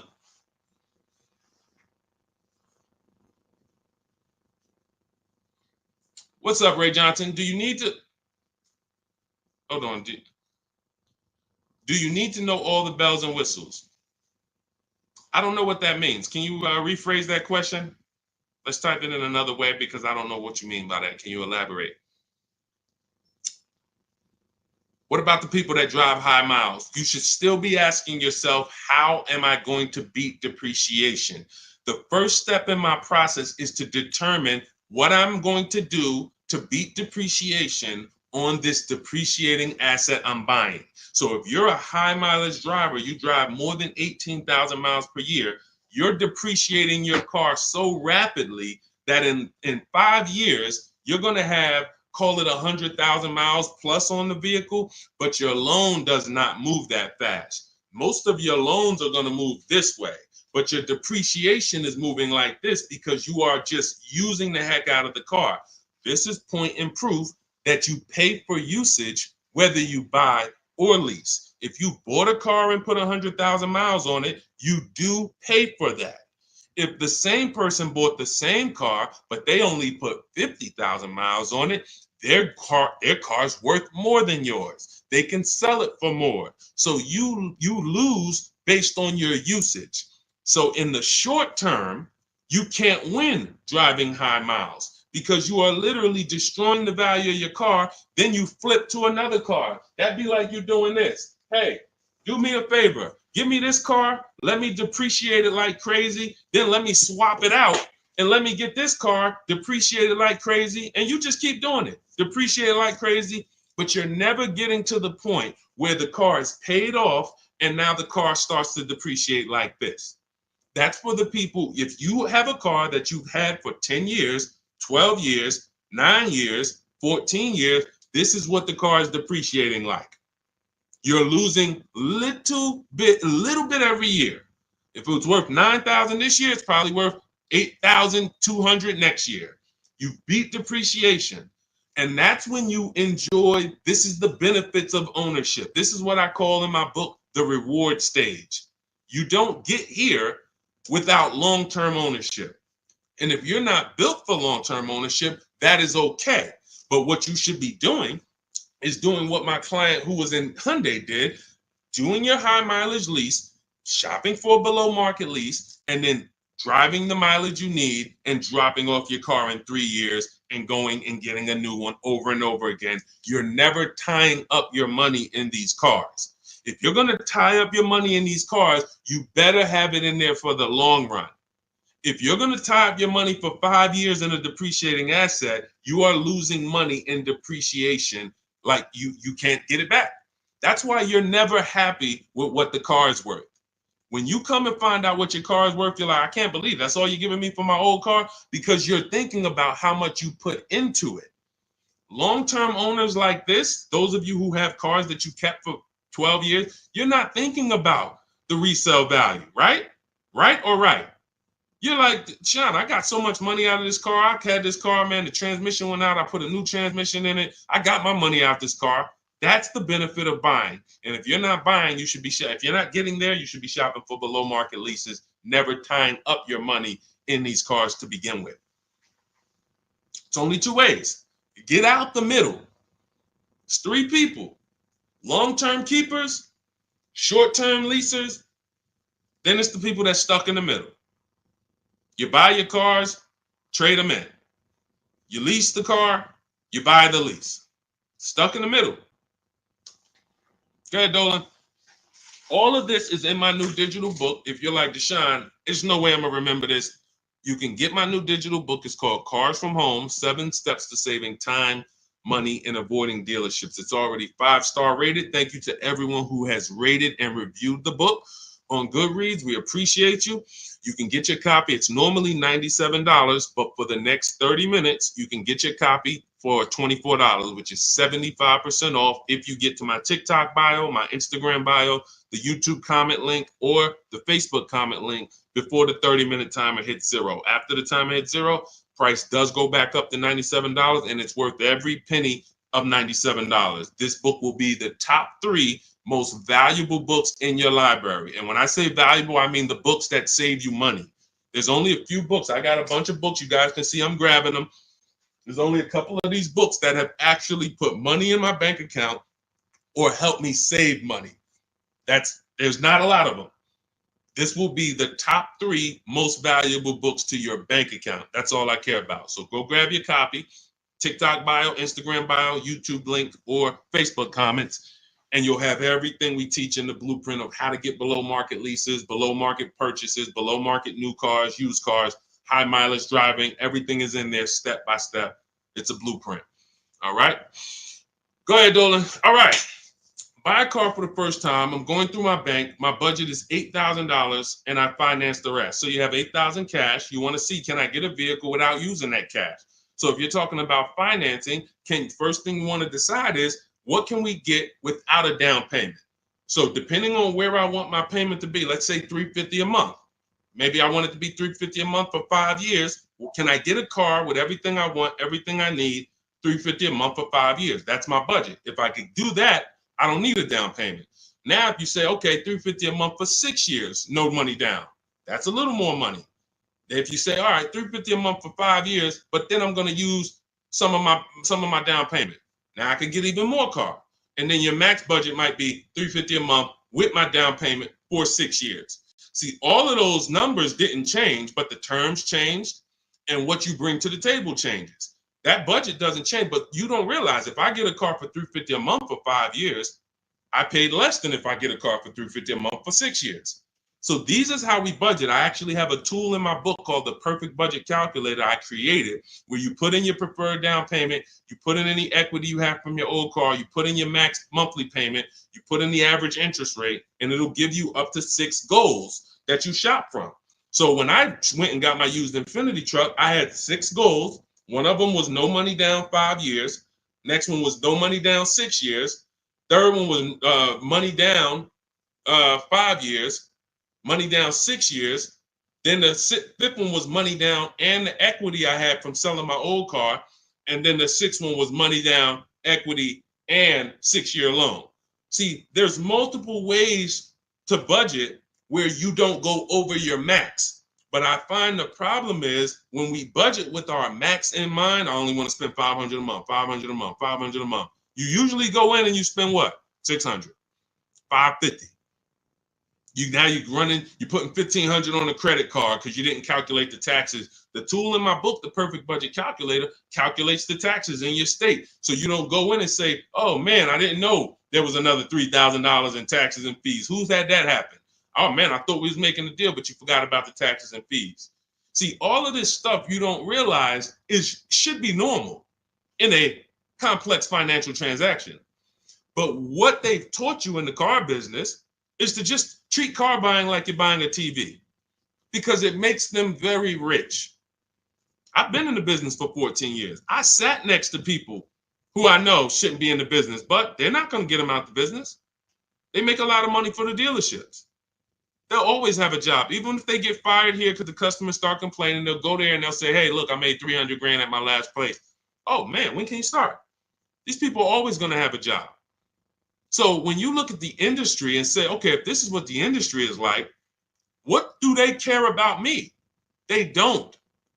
The 20% of dealers who get up every morning and they do the right thing. They want to beat their competition. They're honest. They want to make sure that they're giving you the best service. It's 20%. 2 out of 10. You're going into your local dealer and you're buying from them, not realizing that's an 80% dealer. All they do is make a lot of money on their customers. If they can't make a lot of money on their customers, they won't sell the car. And you know what's beautiful about the car business?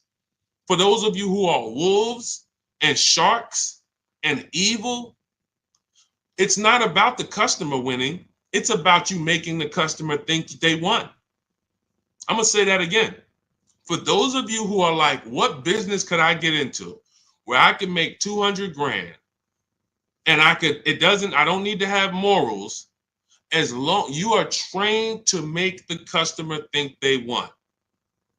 And that's all it's about. If that's why you start high and you come down. If you know your price on your car is $600 a month, you start at $800. This is what the worst people do. You know that the full price for your car is $600 a month. When Mr. Jones sit down, hey, Mr. Jones, all right, we got a great proposal for you. Great news. We're going to make you a great deal today. Your payment's $790 with $2,000 down. What? That seems like a high for this car. The car is only this. That seems real high. And then I didn't even want to do any down payment. All right, so you didn't want to do a down payment. So, all right, look, if I could get the down payment out, your payment would go from $790 to now it's $840. No down payment, though. What's more important than you, the payment or the down payment? No, well, both. But what's more important? If you had to pick one, well, I really don't want to do any money down. All right, so right now we're at $840. Where can we agree? You know, I'll talk to my manager. Where can we agree that you'll be happy. Because I want to make you happy, Mr. Jones. Nah, I mean, I'm thinking of paying like, I really wanted to be at 500, Mr. Jones. I understand. Where'd you come up with that number? I just thought, like, I'm looking at the car, I'm thinking, 500 seems fair, but follow me, Mr. Jones. You're looking at this car, you know where the demand is, you know there's no cars around. This is all stuff that's not true. You don't know where the demand is because you haven't shopped. There's no cars around. You don't know that because you haven't shopped.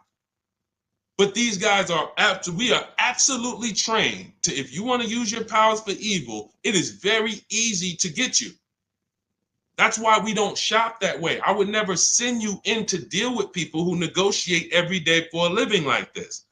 Your power is being at home, having multiple dealers compete for your business, and that's how people like Tasha get these deals. Thousands off on a brand new car, only 1-year-old car. This is how. We got grandmothers who do this. Look, India, ridiculous deal on a Toyota. Look, Hyundai, $365 a month, no money down. 2024 Hyundai Elantra, limited, with the leather in it. She didn't get that going in negotiating. You can't. But from home, that's where the power is. That's why our entire system is called Cars from Home. I can sit here and walk you through why you can't win. I don't care who you are. So when I'm telling you, you have to change the way you shop. When people say there's no deals, they're right. To you, there's no deals. To someone who doesn't have shopping strategy, doesn't know how to put dealers against each other, there are no deals. But to people like us, we've been making deals. Let me show you, Bonita. Let me show you a pandemic deal. When people were out there thinking, no deals, Deshone, this is so bad. When is the market going to change? Look, Bonita, 2022, she leased her dream vehicle, a 2023 Kia Telluride. She put $600 down, drove off $600 a month. She gave them $600, drove off, no money down lease. People were leasing and buying these vehicles for $10,000 over sticker. I'm not on here to talk to you about hundreds of dollars. What do I care about hundreds of dollars? You think we're on here, you think we're getting together to gather you guys to talk about hundreds of dollars? That doesn't matter to me. Thousands is all we talk about. Every single thing we discuss here is $1,000 mistakes. You not leasing when you should be leasing. $5,000, $7,000 mistakes minimum. You not getting multiple offers on your car. Could be depending on the car, you look at somebody like Kimberly. Kimberly gets $20,000 off her Maserati. $20,000. Sean gets $20,000 off his F-150 Lightning. These are just some of the, look, even somebody like Tiffany, let's take a smaller discount. She gets a Mazda CX-90. She gets $6,500 off. What happens? There are people who got that same car. You won't. They're not going to say it. They'll never say it. They'll never come on here and say, "Hey, Deshone, I got that same car you just showed her get, and I only got $2,000 off." They won't say I overpaid by $4,500 because I didn't know this. But I'm telling you, I know this because I've been working with people around the country. So understand, we're not here to talk small numbers. When we're tapping in, we're asking you to tap in, lock in, so that you can actually keep thousands and thousands of dollars in your bank account instead of putting it in these cards or giving it to these dealers.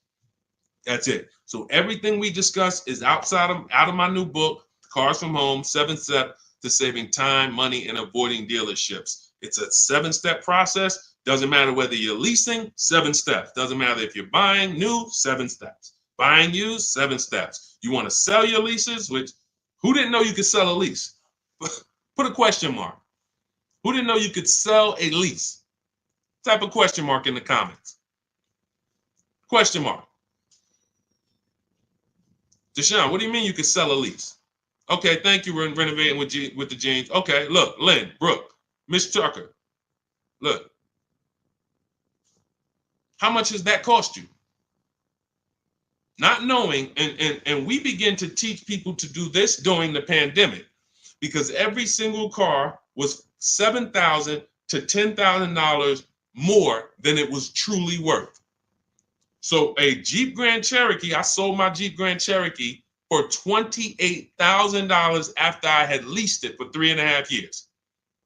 39 months, I leased it, and then I sold it for $28,000. The vehicle, brand new, was $35,000. Brand new, that Jeep Grand Cherokee Laredo that I leased for $330 a month, paid $330 a month for 39 months. I sold it for $28,000. CarMax won the bid, and I put $9,800 in my pocket.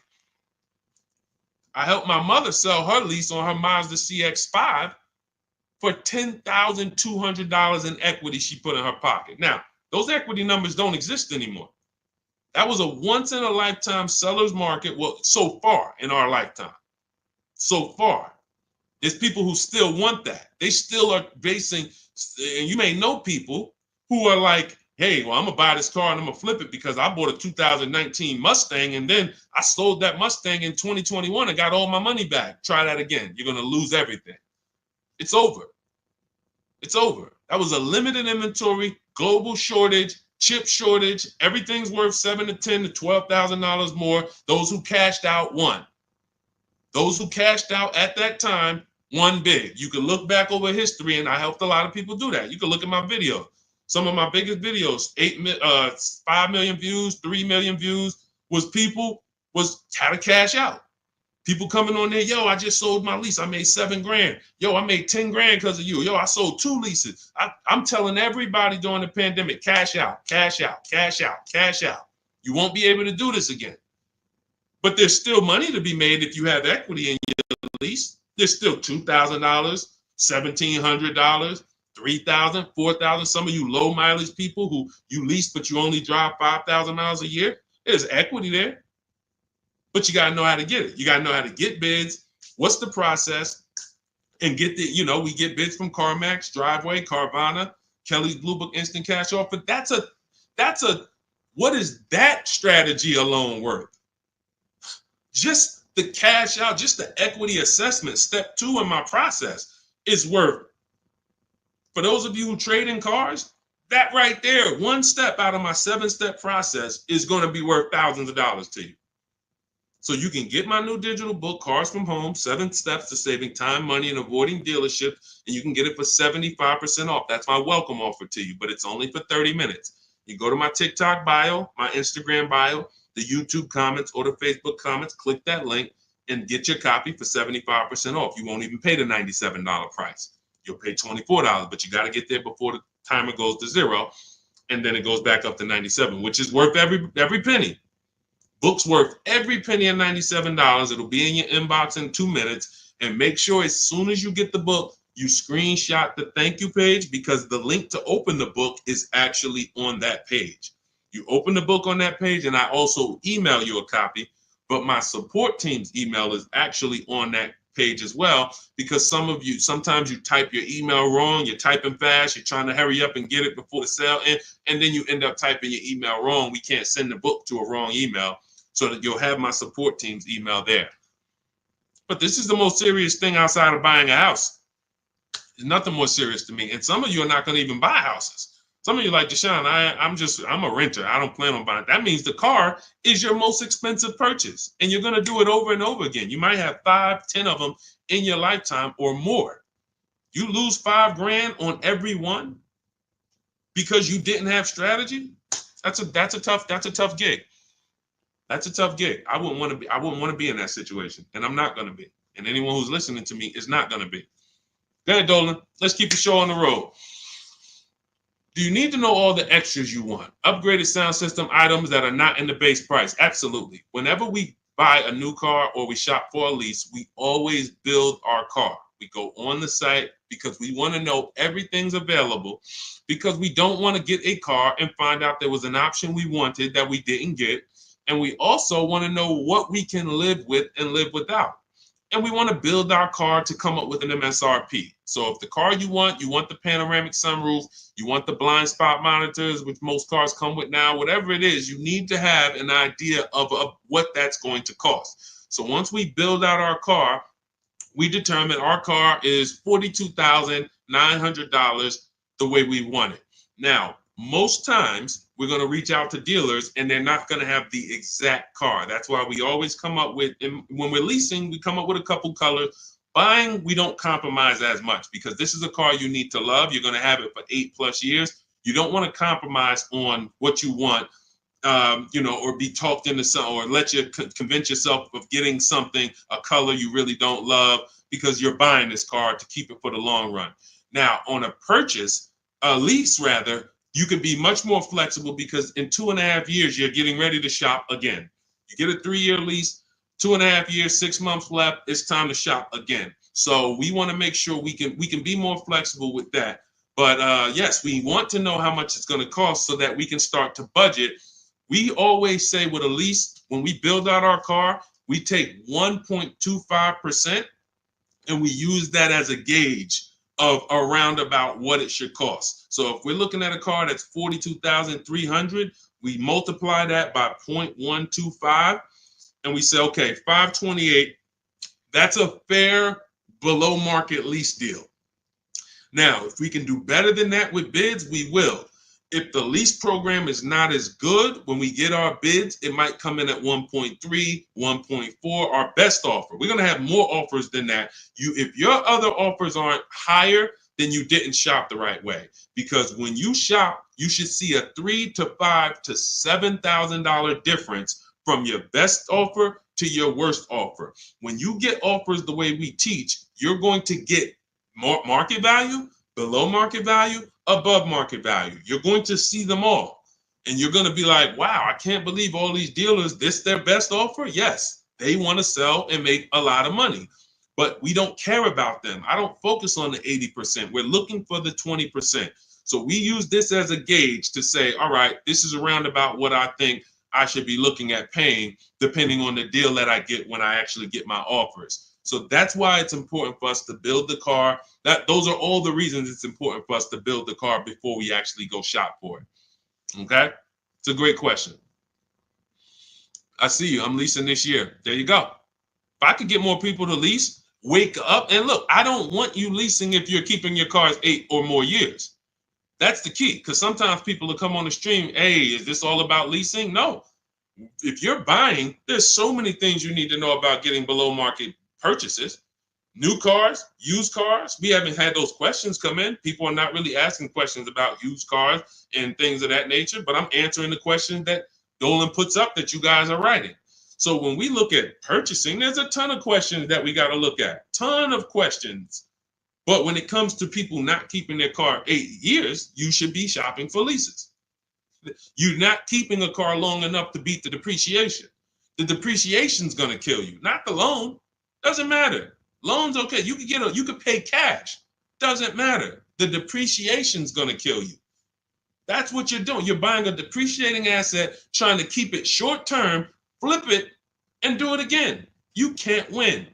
The only way to win with a depreciating asset is long-term ownership, or never tie your money up in it in the first place, which is a below market lease. Go ahead, Dolan, throw that one back up.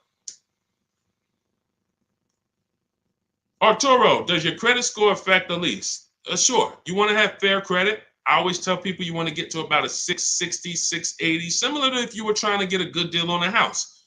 You would be trying to set yourself up with a good credit report to buy a house. Now with leasing, you can also lean on payment history. So if you have a $400, $500 a month payment, you've been making it on time for 2 years, that weighs heavily in you getting approved.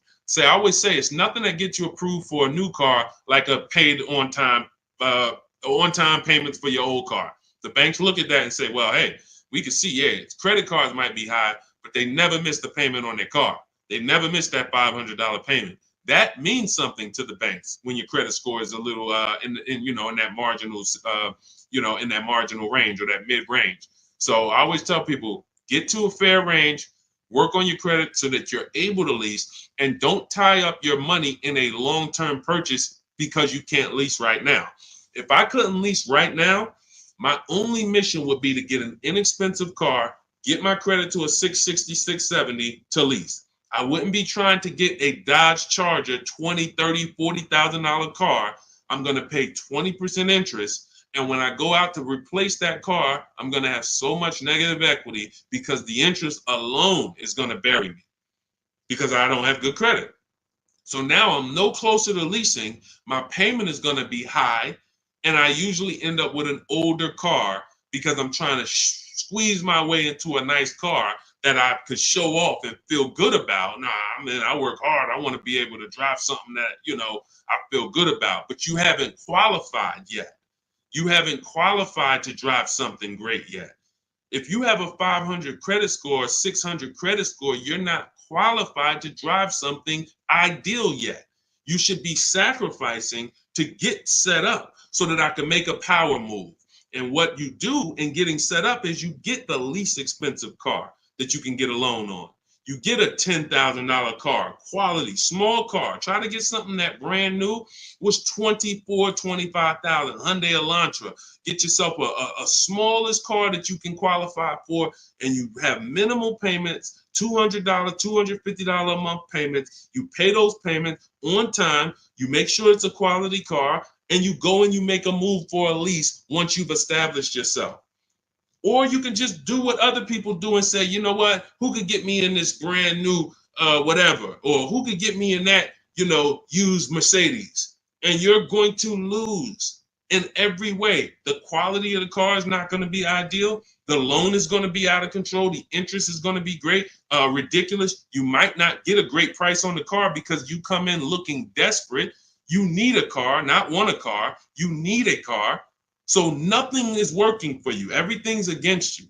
So it's much better for you to discipline yourself. Say, look, I don't mind driving something that I don't feel great about, but I'm working on my credit.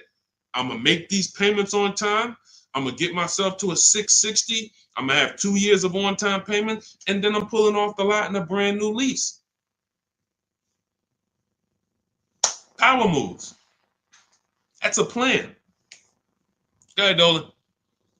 And in my book, that's called the SMART car strategy. It stands for saving money at the right time. If you can't qualify for a lease, your only goal should be to set yourself up to lease. Now, if you're buying and your credit's not good, I'm an 8-year person. I keep my cars 8 or more years. Nothing wrong with buying a higher priced car and refinancing it later.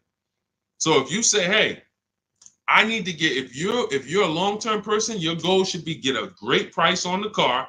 You're going to pay more in interest and then fix your credit. And instead of changing the car in 2 years to a lease, you would change the loan, refinance, and then you would keep the car.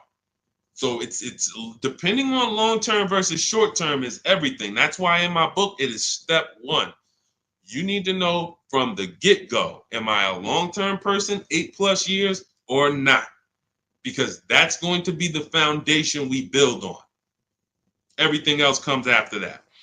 Karen, thank you for helping with my digital book. I wasn't checking my email. Of course, we want to use cars. So you're just following the multiple marketplace strategy. There's steps before that. And here's what I tell you, guys who have my book, ask yourself, what step am I on? This is what I tell everybody that I work with. Ask, what step am I on? Because if you're doing step 3, but you have not done step 1, that's a clear indicator. Oh man, I haven't done step 1. Step 1 is leasing versus buying. Most important question. How are we beating depreciation? We go into deep. I show you lease scenario, purchase scenario, lease scenario, used car scenario, to make it very clear that if you set out to buy, but you should have leased, can't help you. You're lost. And I talked about that earlier. We ran Zafrina's $579 a month payment versus what a new car would cost her, which would be $900 or $65,000 car. That would have been $1,100. Or a used version was $800. So you can't compare that. If you go out and you get a great deal on a purchase and your payment's $700 a month, then that means that lease payment probably would have been $400 a month. It's no way to, how do I get out of this? You shouldn't have been in it. That's why this is step 1. So what was that question? What was that question? I don't even know how I got on that. Oh, you said I want to use car. Yeah. So we want to, so you want to ask yourself, where am I at in the process? Because we're not in the market until step 5. Step 5, we're in the market. That's when we're on our marketplaces, shopping, narrowing it down. We have specific ways we narrow down used cars. This is not just general information that you can find on social media and you Google it, how to buy a used car. Yeah, good luck. That stuff means nothing.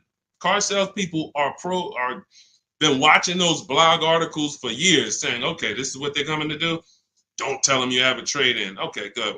Stuff has been around for 20 years. What we're doing is we're narrowing it down when we get to step 5, based on title history, service records, accident history. Then we're narrowing it down and we're coming up with our top 5 choices, top 3 to top 5. Then we're verifying who has bogus fees, who put one price online that they're not going to honor. So all of these, this is my top 5 list, but some of these might be fake prices. So we need to verify that. And then we're going to get the new car price to find out what the true discount was. How much was this vehicle brand new? When I bought my Infiniti truck, I narrowed it down to 4 choices. They were all white, between $30,000 and $32,000. Sounds similar. They're not. You looking at 4 white Infiniti trucks between $30,000 and $32,000. Similar miles, all 2020s. They were 3 years old at the time. Looking at all 3, whoa, these vehicles look similar. Once I got the brand new price, I found out one of them was $46,000 brand new. The other one was $48,000 brand new. The other one was $52,000 brand new. And the one I ended up getting was $54,000 brand new. Big difference. See, so what seemingly was close was nowhere near close. The furthest apart was 54 to 46. It's an $8,000 difference between the least expensive one and the most expensive one.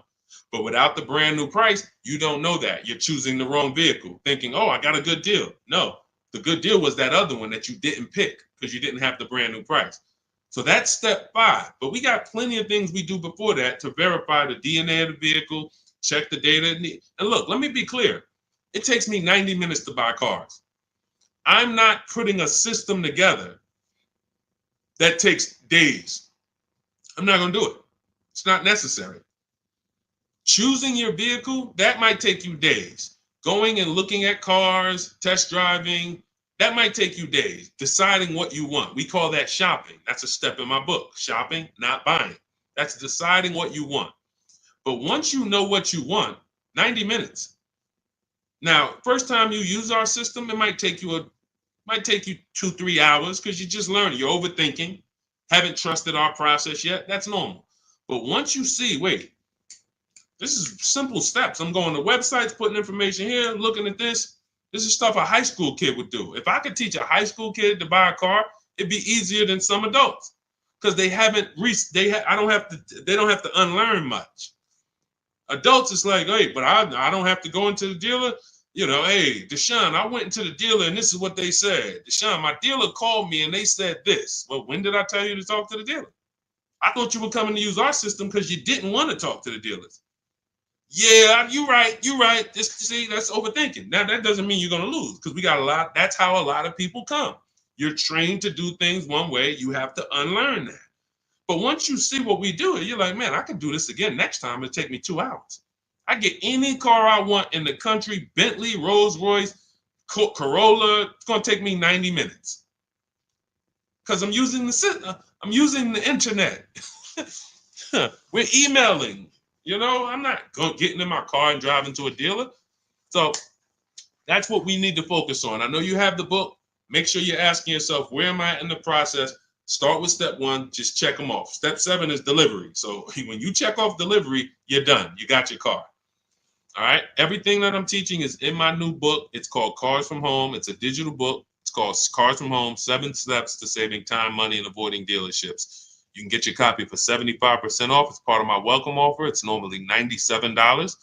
But if you get to my TikTok bio, my Instagram bio, the Facebook comments, or the YouTube comments before the 30-minute timer hits 0, you got your copy for 75% off, which is $24. And it'll be in your inbox in 2 minutes. So once the timer hits 0, price does go back up to $97. And it's still worth every penny at $97. Go ahead, Dolan.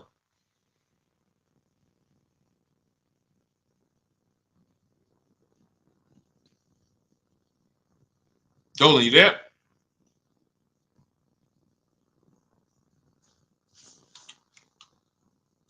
All right. Is it worth buying a BMW or Mercedes brand new or pre-owned certified? That's a matter of budget. As long as you're going to keep the car 8 years, the only difference between a new or used purchase is budget. And if you can afford both, now it's about your values. Do you want a new car because you only buy a new car every 10 years and you're like, man, I'm going to treat myself, I could afford it? Or do you want a pre-owned car because you're like, hey, I want to treat myself, but I could also take a 2 or 3 year old one and I'll be just fine with that. Now, what I always say, if you're going to buy something close to new, 1 or 2 years old, you need to shop the new. You need to shop the new market first, because you might overspend for a 1 or 2 year old vehicle because you don't know what the new market is for a brand new one. So, example, Kimberly saves $20,000 off her Maserati. Sean saves $20,000 off his F-150. Milligan saves $27,000 off her Mercedes-Benz. So when you look at these vehicles, and I show these deals, if you're on YouTube, if you're on YouTube, that's Melissa. If you're on YouTube or Facebook or Instagram, you can see these. You zoom in here, you can see she saved $27,000 off her Mercedes. And some of these vehicles, even with these leases, you'll see people have saved 10 grand, 7 grand. Now, let's take the more dramatic discounts over 10 grand. If you can save over 10 grand on a brand new vehicle, then that means when you go buy a 1 year old one, what should you be saving? If I know that the new market is 10 grand off, then for a 1 year old one, I'm looking for about 18 grand off. I'm not looking for 15 grand off. 5 more thousand, I get a brand new one. So I need to know what the new market is to know what the used market should be. Now, this is once you get to 3 years old, you don't need to do this, because 3-year-old vehicles, there's a lot of options, because there's only 2 ways dealers get most cars. They're going to buy them off their customers, or buy them from auction, or they're going to buy them after the lease. So 3 ways. Buy them after the lease. Most leases are 3 years. They're going to buy them from their customers. Most people don't trade their cars in 2 years. Or they're going to buy them from auction. And most people are not getting rid of their cars in 1 or 2 years. So you don't have a lot of options to choose from. You have limited competition.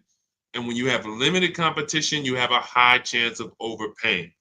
But if I shop the brand new market and I see, wait a minute, on this car, brand new, I could get $20,000 off. Now, some of you might say, wow, if I could afford, I'll just get a brand new one. If that's the market, because I didn't know that the discount was going to be that big. But once you see this, okay, I know I can't pay more than on a used one. See, somebody who would buy a 1 year old F-150 Lightning, truck's normally 70,000, 73,000. So they might look at a 1 year old one for 55 and be like, wow, that looks good. Thank you, Renovating with the Gene. They might look at it and be like, okay, wait, this is a 1 year old vehicle and you asking 55,000 for it? That sounds good. Because it's brand new. How much is it brand new? Well, 73 brand new. Whoa, that's a big discount, man. All right, yeah, I ain't gonna even argue with you. Let me get that. Not realizing that the brand new market on that vehicle, the person saved $21,000. So 73, 63, 53. So literally the brand new market on that vehicle was lower than what you just paid for a 1 year old vehicle. And what's going to happen when you go to resell that vehicle later? You're going to lose because you overpaid by thousands of dollars. So this is so important to understand. People overpay for used cars all the time for a variety of reasons. They don't know what it was originally. What was the original new car price to even know they're getting a good deal on a used one? They don't know what the actual new car, again, this is for the 1 and 2 year people. You got options because somebody asked, hey, should I buy brand new or should I buy pre-owned? That means you probably have the money to afford both. So you might go out and buy a 1 or 2 year old pre-owned. But if you're like Milligan and you bought one of these electric ones, she saved $27,000. If you went in and you bought a 1 year old one and you got 20 grand off, you might think you won. But she got 27,000 off a brand new one, which means if I saw 27,000 off a brand new one, for a 1 year old one, I want 35 grand off. I want 38 grand off. The new market for this vehicle is very soft. So that means the 1 year old market should be very soft. It's an extreme depreciation. Another reason why you don't buy these vehicles. Now, mind you, you know what I didn't mention? the people who paid for this vehicle and didn't get $27,000 off. It's people who are going to see this stream. Again, most of them will never say it. They have this same vehicle that Milligan has. Same $73,000 vehicle. They went in, they negotiated. They said, listen, all right, come on, man, make it 10 grand. 10 grand off. And they went home thinking, hey, honey, you're not going to believe this. Guess how much they took off the truck? How much? 10,000 off. They in there, oh, I won. See something like this, that's why you can't feel for the bottom. Negotiating and feeling for the bottom, wondering, all right, I think I'm at the bottom. That sounds good. You can't win.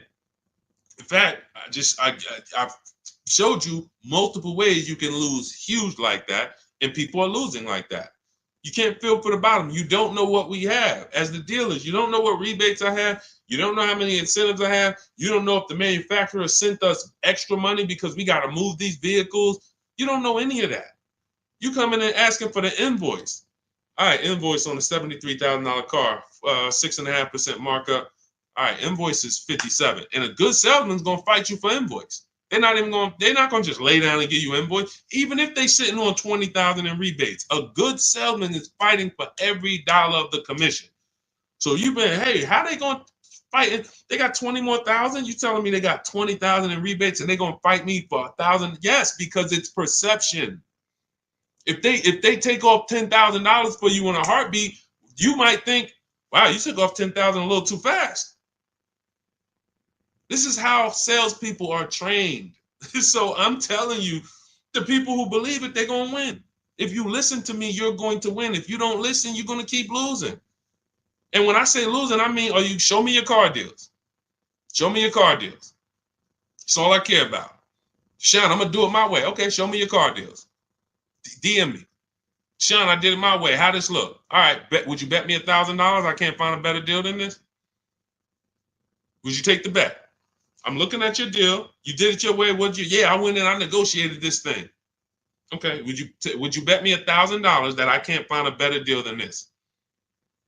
Oh, nah, man. I don't think I want to take that bet. I know you don't, because you don't have confidence that you actually got the below market deal. You might have got the best price from that one dealer. I don't doubt that. But that dealer is an 80% dealer, and his competition would blow this price away. But because you didn't talk to his competition, you never gave his competition an email, you never gave them an opportunity, you don't know that they would have beat this price by $3,000 or $5,000 or $10,000.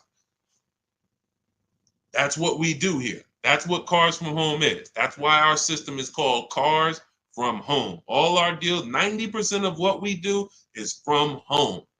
90%, and sometimes 100%. Only time we can't do 100% is if a dealer doesn't deliver or we're buying a used car. Used car, we must go to the dealer. We must test drive that. That's our last step in our process before we lock the deal up. We cannot, but we've had tons of people who never left their house. I have a couple of them on here. Delivered the car. Let's see, we got people on here. Leasing process went quick. Sent the email. Anyway, I could pull up a bunch of people who just did. That's simple, because dealers this is 2024. Like, people think Carvana is the only place that delivers cars. There's plenty of dealers, especially the 20%, that'll bring the car right to your doorstep. Look, about 5 days I walked out. Yeah. Anyway, all right. I think we've done enough. Look, everything that we've taught today is out of my new book, Cars from Home, 7 Steps to Saving Time, Money, and Avoiding Dealerships. It's a 7-step process that I've developed over 14 years in the car business to buy, lease cars, below market value in 90 minutes. This does not take a lot of time. This is the easiest way. You don't have to be a great negotiator. You will stay at home where your power is, where you can put dealers against each other, put banks against each other. Thank you so much, Renovating with James. And you can employ competition. The same way you shop for everything else, competition, you can bring that to your car deals. And that's the only way you're going to get below market deals. And that's the only way you're going to start to enjoy car shopping. When you're at home and tons of dealers and banks are actually competing for your business, you actually enjoy that.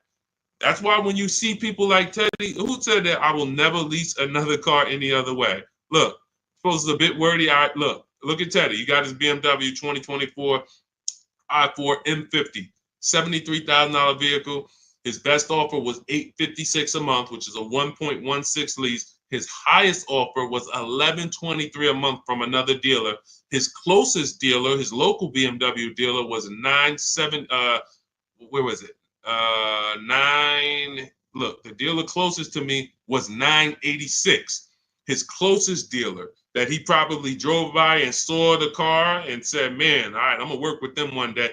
986 a month. He ends up paying 856, over $130 less than his local dealer. But he did it from home. And he said at the beginning, I will never, I repeat, never lease another vehicle any other way. Now, had he bought the car and got 10,000 off, he would have said, I will never buy a car any other way. The cars from home way is how you are in control, how you feel like the prize. And when that 20% dealer wins your business, you feel like you won. You know you won. So, all right, let me get out of here, y'all. Grab your copy as my welcome offer to you of Cars from Home. 7 steps to saving time, money, and avoiding dealerships. 30 minutes only. You can get it for 75% off, which so you won't pay the normal $97. And my TikTok bio, my Instagram bio. Click the picture of me, the YouTube link, or the Facebook link, and grab your copy. As long as you get there before the 30 minutes is up, you got it for $24, and you'll have everything step by step. You don't have to remember any of the things we've spoken about over the last hour, 15 minutes. You don't have to remember them because you will have the blueprint step by step. Leasing step by step, buying step by step, selling leases, selling your cars. We never trade cars, getting out of negative equity. All in there, high mileage driving, everything in my 14 years of experience is in that book. All right, so I look forward to you guys using it. Make sure you send me your success stories. Write me emails when you make your deals. Let's continue to 30 minutes now. It's only available for 30. Now, it's available forever. $97 is the price. Normal price of the book is $97. But for 30 minutes, you can go to my TikTok bio and you can get your copy for $24, which is 75% off. All right. God bless you guys. I'll see you soon. And keep unlearning, keep relearning. Thank you.